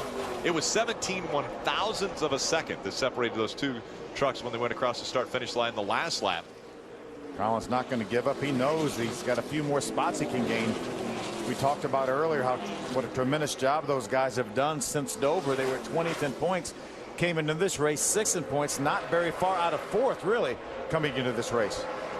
Colin Brown finally makes the pass. Finally, as you mentioned, 492 points back from our current point leader Ron Hornaday. Only 31 behind Brian Scott coming into this race. 4th, 5th, and 6th separated by 31 points. Ray Dunlap. Oh, I'm sorry, Adam. Why don't we talk a little bit about Eric Almirola running 7th in this race today. Excuse me, 8th in the running order is where he is now, going for his 7th consecutive top 10 finish. And he finished 2nd last week at Iowa. They brought that same truck here. The only problem is he moved from the 15 to the 51, so he had to adapt to a new machine. He has done it quite nicely, and if he stays in the top 10, it would be the first time ever that Billy Blue Motorsports has celebrated a top 10 at this racetrack. He is a driver who has been getting it done of late. Final 25 laps of racing from Gateway International Raceway. We're going to slip away one more time. When we come back, you'll see everything to the checkered flags and beyond. Can Ron Hornaday hold on and become a repeat winner at Gateway? We're about to find out. Difference is good. How about different winners? We haven't seen too many this year. That 33 of Ron Hornaday has been to victory lane 6 times and looking to make it 7 today. Yeah, Mike Skinner finally broke the stronghold that Kyle Busch and Ron Hornaday had on this series. The last 7 races in a row were won by either Hornaday or Kyle Busch prior to last weekend's race at Iowa. Skinner a dominant performance a week ago in Iowa, and now Skinner running in the 5th position. Todd Bodine still holds on to 2nd. This is a great rebound from a week ago at Iowa. Todd was 19th at that new racetrack. See Matt Crafton right there running 3rd. Remember, he had some trouble, had to actually make an unscheduled pit stop, but under caution to raise the front end of that truck up because it was hitting the splitter. Nice rebound for him right now running 3rd. It's really got to be frustrating for Matt Crafton running 3rd and not able to gain on the guy in front of him in points because he continues to dominate. Well, just go back to last week. Last week, Ron finally had problems. He struggled. Even though he ran 4th, he wasn't able to take advantage of it. Now Ron's sitting there dominating the race, and he's running 3rd. Yeah. You know, and he's like, man, I can't do nothing. The week before that, Ron has one of his worst finishes in a long time. Finishes 11th. Matt finishes 14th. Johnny Sauter currently in the 4th spot, but again up front, Ron Hornaday. Ray, what have you got on it? Well, Rick, let's talk about all-time wins in this series. Of course, Jack Roush got number 50 with Colin Brown at Michigan this year.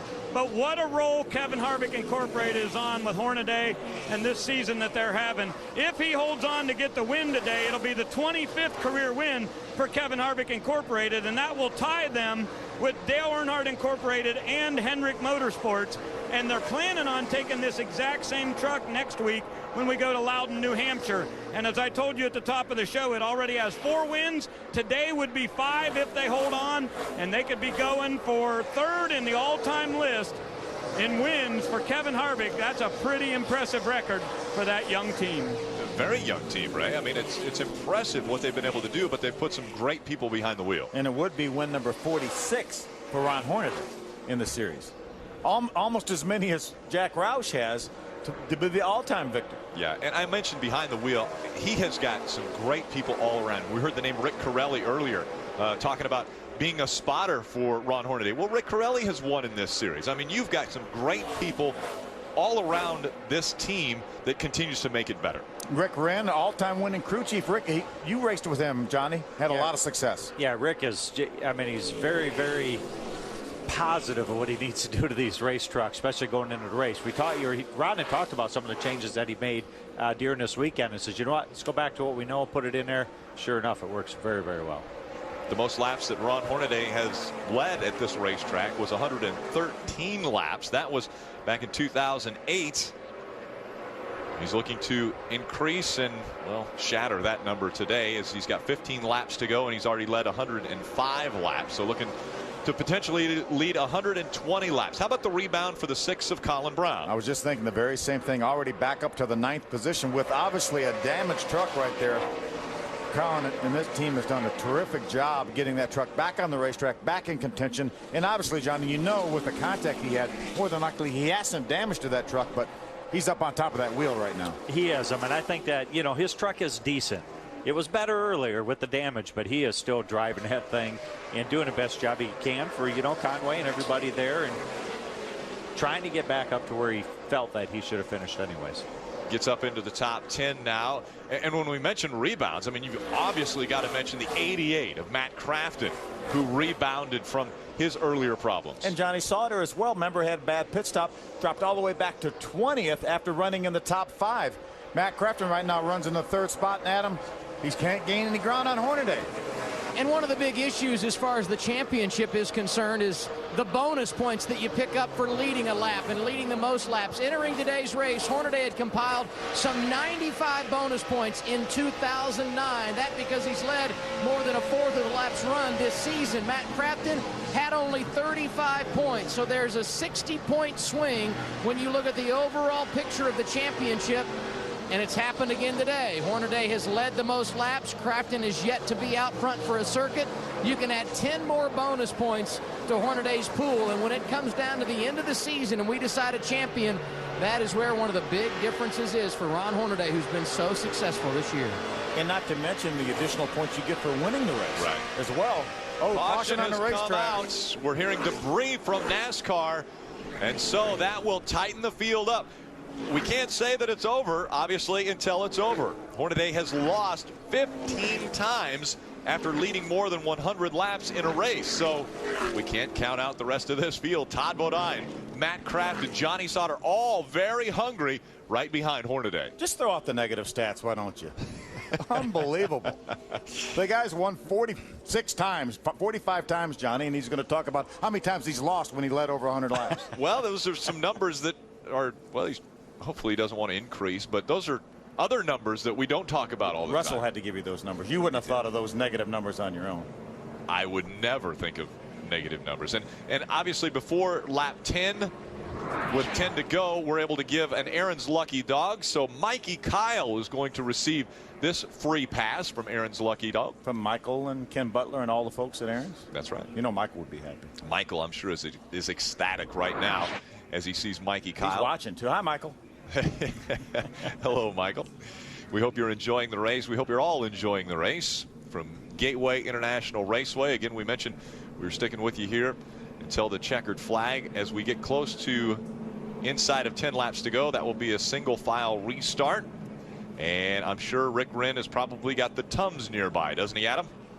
I haven't seen any Tums go in his mouth yet. Rick, I know this isn't what you wanted. You got one of the best restarters ever, so can you hold him off for 10 more laps? Well, we're pretty good, and we've kind of been expecting this. This is pretty much the way it goes when you're out front. There's usually a caution at the end. So I know he's been backing off. I can see it on the lap times trying to save his tires. I mean, I know we're better than everybody else, but you never know on a restart. I mean, we got the best guy in the business for restarts, but things can always happen. But if we get a good, smooth restart, I'd like to think we can hold them off. You got some Tums handy just in case? I already ate about a quarter of a bottle today. I'm just waiting for something to go wrong. He's a nervous wreck, and I guess you would be when you have a truck that's this dominant. Well, he has been so good. And as I mentioned earlier, there's the debris that they were picking up. It's in the race groove, just right by the race groove. So they wanted to make sure that they picked that up so it won't affect the finish of this race. Again, Ron Hornaday has led 110 laps. It'll be 111 when they go across the start-finish line. There's Timothy Peters on pit road in the strutmasters.com number 17.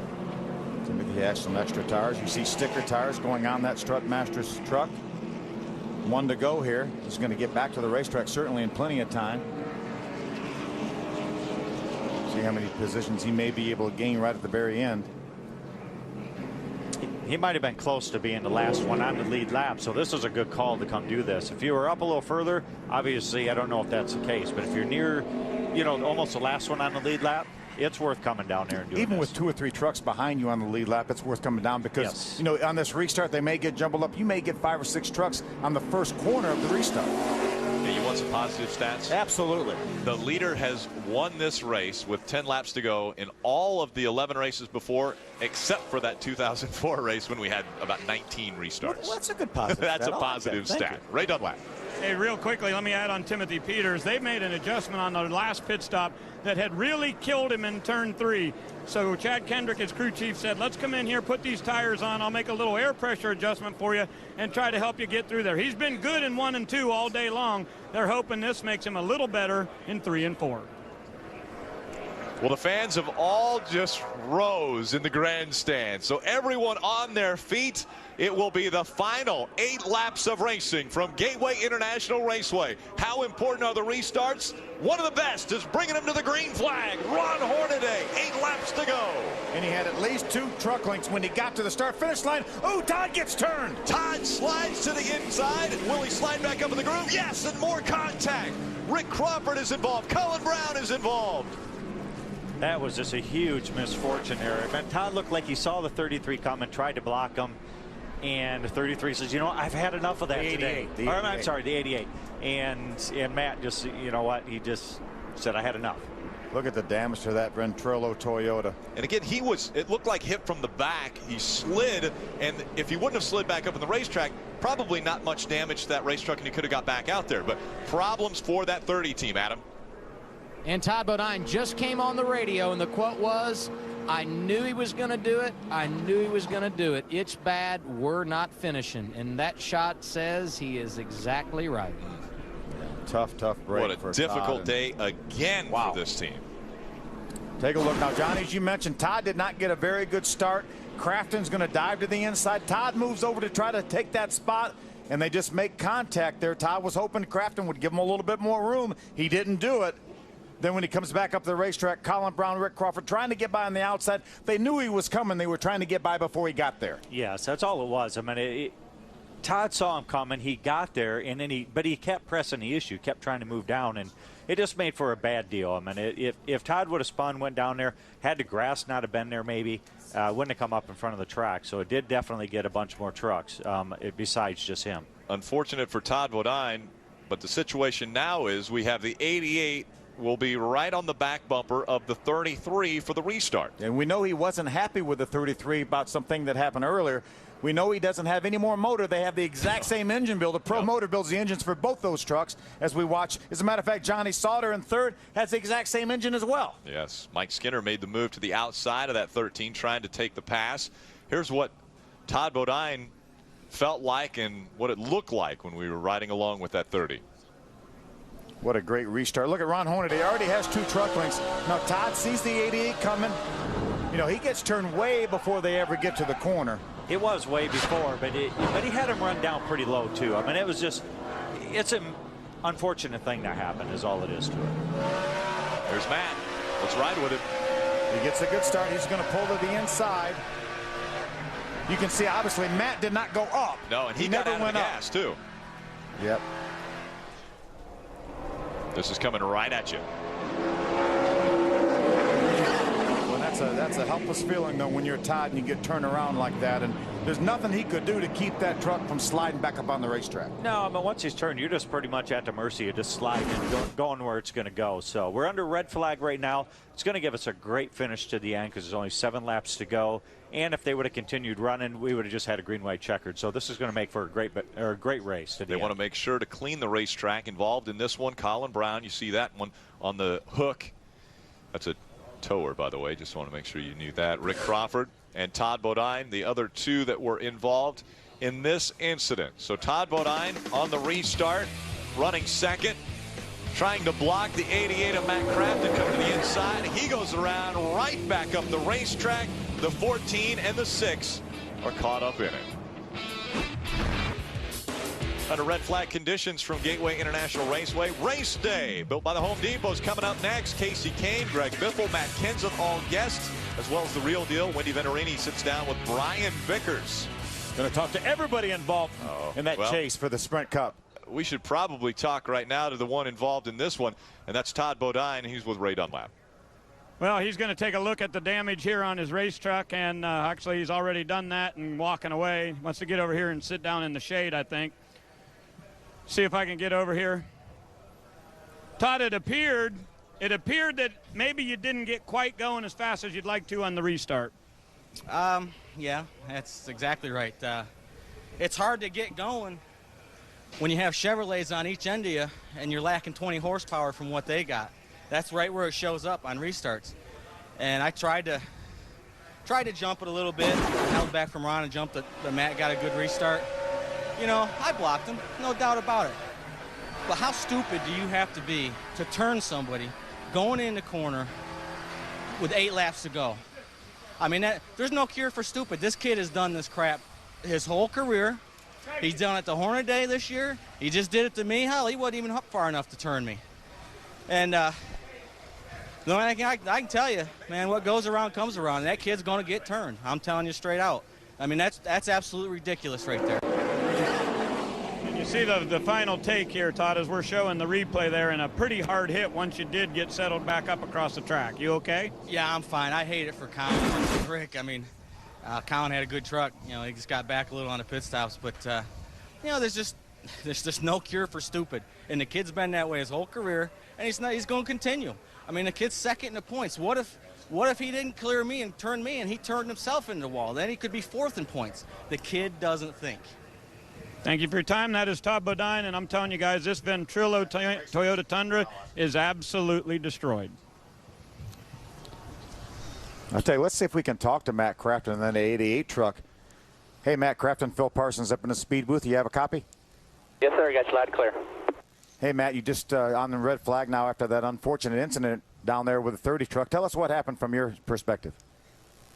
Well, I just got a really good restart on the deal, and I got under him, got to his left rear quarter panel, and he ran me down, and I moved down with him. And it's inside of 10 to go. And if it was any other time, I would have lifted, but I mean, the last thing I want to do is wreck somebody. I hate that, really do, for him. But, I mean, these guys work too hard to just let off and let somebody go. Okay, you got that 33 truck right in front of you now. Obviously, that's the guy you're battling for this championship. You had some issues with him a little bit earlier in this race, Matt. Are you exactly where you want to be now inside of 10 laps to go? Tell you one thing, I ain't scared. I ain't scared at all. I'm ready. All right, have a good one, buddy. Good luck. I love it. I ain't scared. That's Matt, the Home Depot. And let me tell you, we may be a long way from being done here. The only good thing is we can only do one green and white checker. That's right. That's right. We have 6 laps to go when they come back around. It'll be 5 to go. It looks like the lights are still on the pace truck, so they might send them around one more time with just 4 to go before we get the green flag. Ron Hornaday, always spectacular at restarts, but Matt Crafton making a comment, I ain't scared. I think part where he's saying he's not scared. If Ron doesn't get as good of a restart as what he had liked and his is good, I think what he's saying is that even as an opportunity to get alongside of him, he is going to go alongside of him. And it would be one thing if that 88 truck has been shown to be stronger than the 33 all day, then you would think he would have a good chance to either get to his bumper or get beside him. But that 33 truck has had so much strength. I don't think if Matt doesn't get close to him on the restart, I'm not sure he's going to be able to catch him, Johnny. Well, he's not going to be able to catch him, but the one thing is neither one of them have been that great onto the restarts for the first couple of 2-3 laps. And we have seen the 88 get right on the back bumper of that 33 on restart, so we'll see if that happens next. But first, let's go down to Colin Brown. He's with Ray Dunlap. Well, Colin, certainly a roller coaster day today. Is that a great way to summarize it? Yeah, you know, I guess it is. It's definitely a disappointing day for this number 6 Conway Freight Ford F-150 team. Really feel bad we tore that truck up. I mean, that was a good truck for us. And, you know, I just made a mistake inside Crafton there way before that. Got loose, I guess, and spun around. And that's what put us back there with all those guys. And, you know, I don't know what happened on that restart. From where I was sitting, they were 3 wide in front of me, and I couldn't see anything. And the next thing I know, the 30 is just coming across the racetrack in a hurry, and that was that. Kind of the way to summarize this season for these guys. They have a couple of great weeks and then a down week. That's the way it's been for the 6 team. Yeah, difficult finish to the day after the run he's had on the latter half of this season. That's Colin Brown heading back into his hauler. Now we will have 4 laps of racing to go around this 1.25 mile. Ron Hornaday in front of Matt Crafton, 1 and 2 in the points, and Crafton, well, he ain't scared. Hey, we got Mike Skinner with a little bit fresher tires on those front 2 trucks, too. He may be a factor. Yeah, and he's 3rd in the points. Yeah, I mean, the 5 just got by to 13 there, and I'm sure he's thinking, boy, these guys already had some issues. Just a little bit. Give me that chance. Let them get together going in the corner, and I'll just drive by on the inside, maybe. And if we've seen people struggle coming off turn 2, and if that happens, sometimes that guy in 3rd place has got a pretty good shot at getting by him before they get to turn 3. Just give me an opening. How about Johnny Sauter back there in 4th? Brian Scott in 5th. It's all going to shake out now. 4 laps of racing to go. The fans are back up on their feet. The green flag will go in the air. We're back underway. 4 to go from Gateway. Crafton's all over him. He's got a run, a little bit of a run. He moves to the inside. There's the contact. Contact again. Crafton gets into the back of the 33, and Hornaday spins around. Oh, and big contact behind him. That's the 07 that gets into the 33. Jason Young driving that 07. What a difficult situation this has got to be for the 33 team. Ron Hornaday sitting in his truck. Rick Wren on top of the pit box. I'm sure worried about his driver right now. Look at the back end of that truck. Gone. Back end is gone. He's going to have to definitely park that in. The thing is, oh, that ain't good. Those guys can be mad. He had a run on him, and obviously we're going to see a couple views of this. If a guy's got a run coming like that, you got to give him a little bit of room because this could happen. It's almost a carbon copy of what we saw with Matt Crafton and Todd Bodine. Now, what does this mean? Ron Hornaday will not finish this race.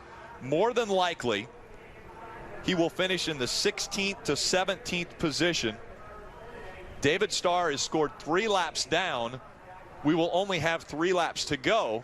Well, David Starr will complete lap 157. Let's take a look back at what happened. You see Ron is extremely upset.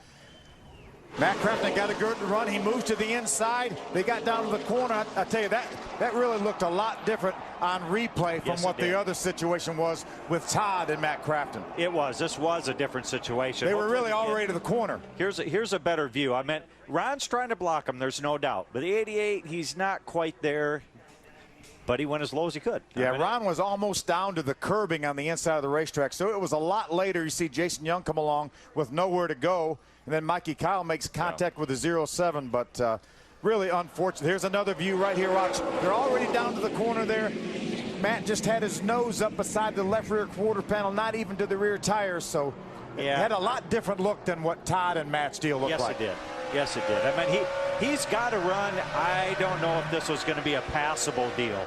That's not that view right there. It's not a passable deal. From listening to that 88 truck, I don't think that was intentional. I think he got him the corner maybe a little bit hot, but I swear I don't think that was a deal where I'm going to go take him out when we get down to the corner. No, I mean, you could hear him get off the gas. It was probably not a very good judgment deal, but it's late in the deal. He's got to make something happen. He has to, inside 5 laps. Try to do that.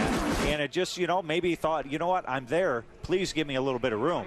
And then he didn't get that room he was hoping for. And you get into that corner so hard, you use all the brake you have getting down to that corner.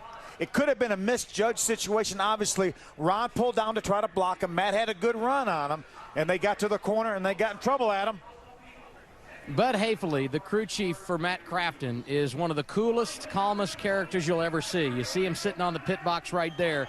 I'm sure his blood pressure went up just a little bit because a number of crew members from the 33, almost as soon as Hornaday hit the wall up in turns 1 and 2, came down to pay their respects, if you will, to this 88 team. There were no punches thrown. There was no pushing or shoving. NASCAR officials were there to intervene very quickly. But there was no doubt the tempers were high. Bud just sat in his seat, held his hand up, told him to calm down.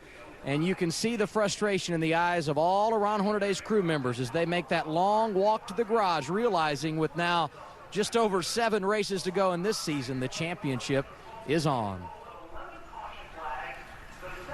Well, and any time a truck gets torn up, you get tempers flaring. And obviously that 33 team, they're not happy. Hey, we've talked about Matt Crafton and what he was thinking. We talked to Matt Crafton, what he was thinking, what was on his mind. He said he wasn't afraid. But, hey, if I'm Ron Hornaday, Johnny, and I drive down in that corner, I think I got to the corner. I'm almost to the curb down there.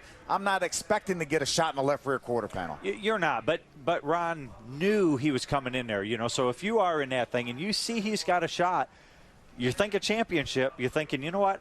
Even if he won the race, he's not hurting me into points. So maybe I should give him a little bit of room. I mean, you could take both sides on this. I mean, if you're in the 33's camp, he definitely got in there, not on purpose. But if you're on the other side, he's like, look, you know what? He's trying to block me too. So you kind of see both sides on this little deal. I don't think it was an intentional deal where Matt Crafton drove down in turn number 1 to try to take out Ron Hornaday. Let's hear from the cool customer, the crew chief for the 88, Bud Haefele. I guess the good news is, Bud, you've got a smile on your face. That was an interesting situation. What was Matt's reaction on the radio after the contact in turn 1? No comment, really, other than he got a good run on both those guys, and they both tried to come down on him. You cannot give it back to him this late in the race. I mean, How tough is that fine line when you're running for a championship, going after a win and choosing to either let a guy go or not? It's a fine line. But if you're under the guy, the spotter's got to tell him he's there. You have to. And now here you are, 4 laps, less than 4 laps to go. You're going to be in the lead for the restart. Can he hold him off? Because obviously the 30 and the 33 out front weren't able to hold Matt behind. Now we got to just hope the 5 don't do exactly the same thing. Get under us and same deal. Good luck. Thank you. Yeah, same deal. Just a little further down on the racetrack, we saw the 88 with a run.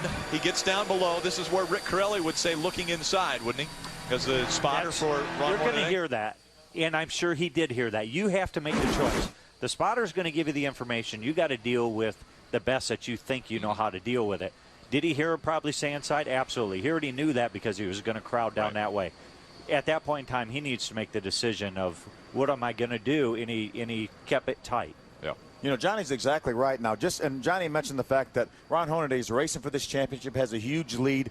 Was that a situation where maybe he should have given him some more room? But, hey, last year at Phoenix, we had 2 guys racing for a championship, and they both wrecked at Phoenix. Oh, I'm sorry. One of those was Johnny. To be sitting right next to you. Exactly. We didn't wreck each other. That's right. No, but you tried to make it fair, didn't you? We are hearing that NASCAR is going to post the 88. That means they're going to say more than likely rough driving. And what that will do is, well, more than likely take away a potential win from the 88. Oh, it's going to take away the win. There's no question about that. Potential. Now, obviously, he still has 3 laps that he has to race. Right. So we're not saying that he was going to win, but this will put him at the back of the lead lap cars, and so that will put him back to probably 13th on the racetrack. I think this is a pretty tough call. You know, I mean, he didn't. I think if he would have drove into him under throttle and wrecked him or something like that, it might have been a little bit different. But you know, but that is not the first incident he's been in today. So right. And it's hard to say. You know what? It's hard to read. The crowd obviously went by. Or when the field went by. And obviously, if you're watching right now, NASCAR Race Day will be coming up next right here. But you've got to watch the final 3 laps of racing from Gateway International Raceway. The fans got up on their feet. They were applauding when the field went by, but you can't tell if they were applauding Matt Crafton or if they were applauding the fact that he just received the black flag. We heard some people booing earlier, so I'm assuming that they were probably clapping on NASCAR's decision to put him at the back of the deal. So it's tough because the grandstands doesn't have the view that we have on TV. Right. And right now the black flag is being done by Matt Crafton, so he moves to the back, Adam. And just to confirm what JB just pointed out, the crowd was indeed cheering the reaction from NASCAR, or the decision from NASCAR rather, to black flag the 88. And I know that simply because of how they were taunting the pit crew after the incident up in turns 1 and 2. This is a partisan Hornaday crowd, that or it's just a bunch of race fans that did not appreciate what happened on that last restart, but they were in fact cheering the decision made by NASCAR. And we see the 88, the Menard Chevrolet, coming onto pit road. And again, the fans, well, they're showing their emotions as well. We talked about the 5 being in a catbird seat. He didn't have to pass either one of them. How about this? Yeah. Mike Skinner back out in front. Could he go back-to-back with wins after dominating in Iowa and maybe falling into a win at Gateway? But that decision to put tires and fuel for Mike Skinner really put him in this position because he was able to fight his way back up to a 3rd place, and now the top 2 in front of him are off the track. Oh, absolutely. It looked like when we watched him do that, I said, well, he's given up all the track position. That may be insurmountable. But we've had so much stuff go on in the last 20 laps, and Mike's had a great truck. And here he is, obviously for a green-white checker in position maybe to get win number back-to-back. Yep, back-to-back after winning at Iowa. Is that a number, back-to-back? Winning number back-to-back. Well, I'll go with it. Mike Skinner, after starting 9th, we thought that was a little bit far back for him. Now up in front, he's got Johnny Sauter just behind him. And now we're seeing the 88 roll back off of his pit stall, and he'll make his way back out onto the racetrack. I'm sure that right now we've heard some emotional comments from a few different people, and I'm guessing that there might be steam coming out of the ears of the driver of that 88 truck right now. How frustrated he must be after thinking that he didn't do anything wrong, but getting black flagged. That puts that thing in such a tough scenario right there, whether he did something wrong or not. I think it probably was a couple of different things. One, he's been in a couple incidents today. Right. Two, he said he wasn't scared if anything was going to happen, and that just puts that puts everybody in a bad situation. And remember, he used to drive that truck for Kevin Harvick Incorporated. It was actually number 6 then with Good Wrench sponsorship. They switched to number 33, but that was the team that he drove for a few years ago. Johnny Sauter just behind Mike Skinner. Now, Skinner has quite a few wins to his resume. Johnny Sauter has never been to victory lane in the Camping World Truck Series. So here's an opportunity for Johnny Sauter in that Fun Sand Chevrolet to maybe break out of the, well, best career finish of 2nd and get into victory lane in the Camping World Truck Series. How about Brian Scott running 3rd right now? Look at the guys in the top 5. Eric Almirola, another great run, and Taylor Malsom. He's made 77 pit stops in 158.9 laps, and he's running 5th right now. Well, it's all to be decided. Randy Kaiser pulls the pace truck one more time onto pit road. We only do one attempt at a green-white checkered finish, and this will be it. They're all following Mike Skinner. Green flag back in the air. 2 to go from Gateway.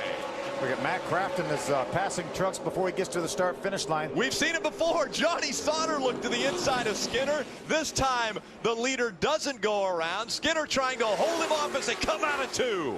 I think the 13 had a good enough time to be there, and he thought, you know what, I just saw this happen. I'm not going to be part of this. I've seen this movie. Yes, and it looks like they're both doing a great job, and right now I got to give the upper hand to the 5. The 5 throwing it into turn 3 a little bit harder than that 13. Let's see if the momentum on the 13 can do anything as they come back for the white flag. A great battle behind those two for that 4th spot. Crafton trying to battle back as well as he tries to get the best finish he can on the outside of Stacy Compton. Out in front, though, the 5 of Mike Skinner now has 2 truck links between himself and Johnny Sauter. Can Skinner make it back-to-back wins in the 2009 season? As he comes out of turn number 4, Mike Skinner is going to win at Gateway International Raceway. Look at 3 wide back there for position. Skinner, Sauter, Brian Scott, Eric Almirola, and Taylor Malsom, your top 5 from Gateway. What an unbelievable finish we've had here. Matt Crafton coming back to a 6th place finish after restarting in the 12th position. What a great job by Mike Skinner. Great pit work, strategy. And oh, by the way, the significant other, the better half, as we heard about earlier today in the setup, Angie Skinner's making her way to the victory lane area. She will celebrate once again. She mentioned it being a soap opera. She thinks of each one of these races being a soap opera. Who's the villain today in the soap opera? Well, Matt Crafton has been deemed the villain today as he was black flagged before that final restart. What great stories, though, up on the top 5. How about let's go down to Ray Dunlap. Well, thank you, Phil. Ron Hornaday, his wife Lindy, standing here talking it over with Todd Bodine, and what an unbelievable turn of events, Ron. Well, my own fault. I got a slow start right there, and I guess he didn't want to go around the outside. He wanted to dump me. I seen him do it to the 30 earlier, so it's a shame. I don't know what to say. It just flat stupidity, so we'll go on. We'll have to race harder and know how to race them now.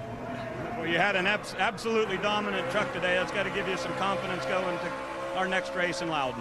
Yeah, earlier in the race I got into the 6, and I got to apologize about that. I got into him coming off of 2 there, and then he didn't like it, so we come down the straightaway and touched a couple times. But you know, that was hard racing. That's not racing right there when you destroy a guy's truck like that. So hopefully you have a good piece for Loudon. All right, we wish you good luck, Ron Hornaday. Tore up truck down here in the garage area, guys. Yeah, difficult situation. You see Matt Crafton's out of his race truck now.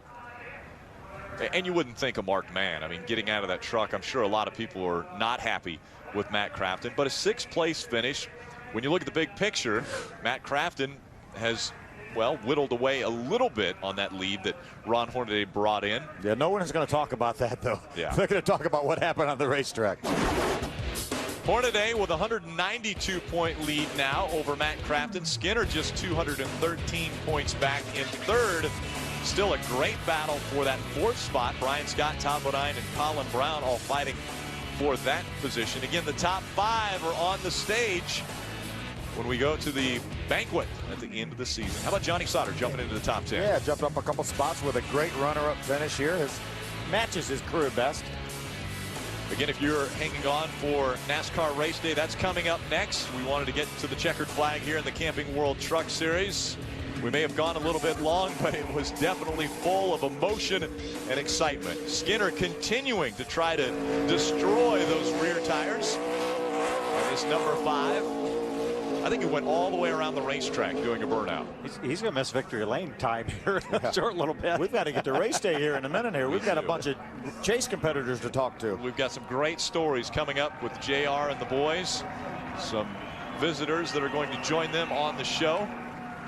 And now with Matt Crafton, let's go down to Ray Dunlap. Well, Rick, down here in the garage area, plenty of NASCAR officials making sure things don't get out of hand. Only about 50 yards over to Ron Hornaday and then over to this side of Matt Crafton. Matt, were you surprised when you got the black flag? I was absolutely, beside myself. What do they want? Invitation and, flowers to win the race. I was to his left rear, quarter panel. I could see if I went in there and ran in the back of him. I did not go in there and run in the back of him. I got 2 really good restarts. I got underneath Bodine. He ran me down, and I just stopped because I wasn't going to be able to make the corner. And, if it was, halfway through the race, I would have lifted and did it. But these guys work too hard on these things to just let off and just give somebody a position right there at the end. I hate it. That's the last thing you do is want to wreck somebody.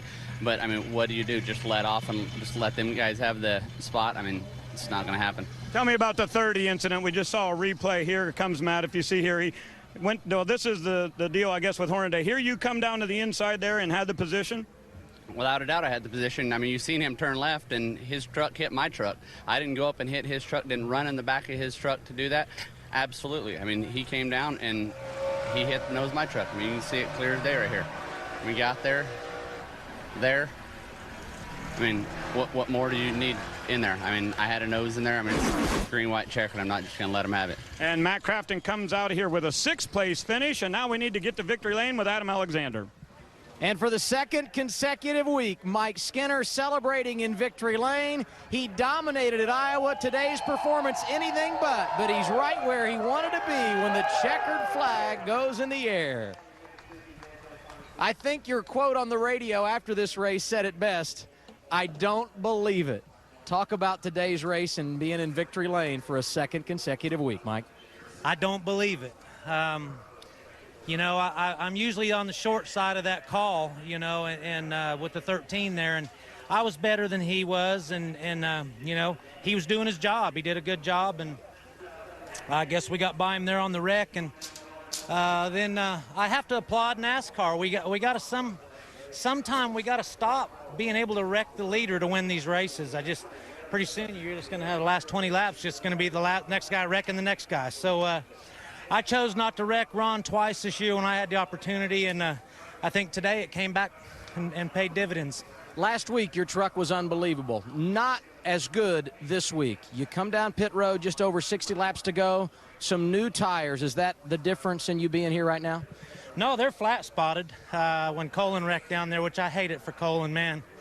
I hate it for Conway. I hate it for all those guys. But, we had horrible pit stop today, and that's what got us back there. Our truck was good. I don't think it was as good as Ron's, but it was better than Matt.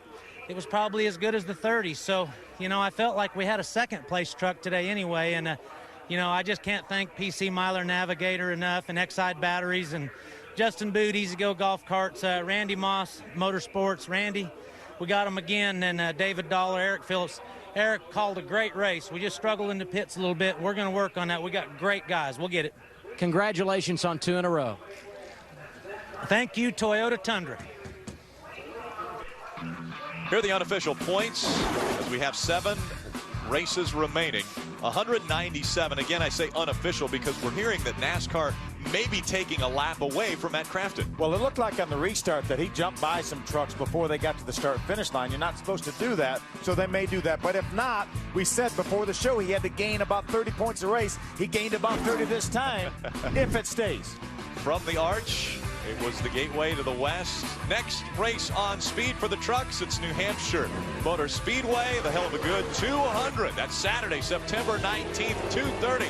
Another afternoon race for the truck race. Johnny, thanks for joining us up here once again. Thank you. For Bill Parsons, Adam Alexander, Ray Dunlap, I'm Rick Allen saying thanks for joining us here in the Camping World Truck Series. Now, enjoy NASCAR Race Day with JR and the boys.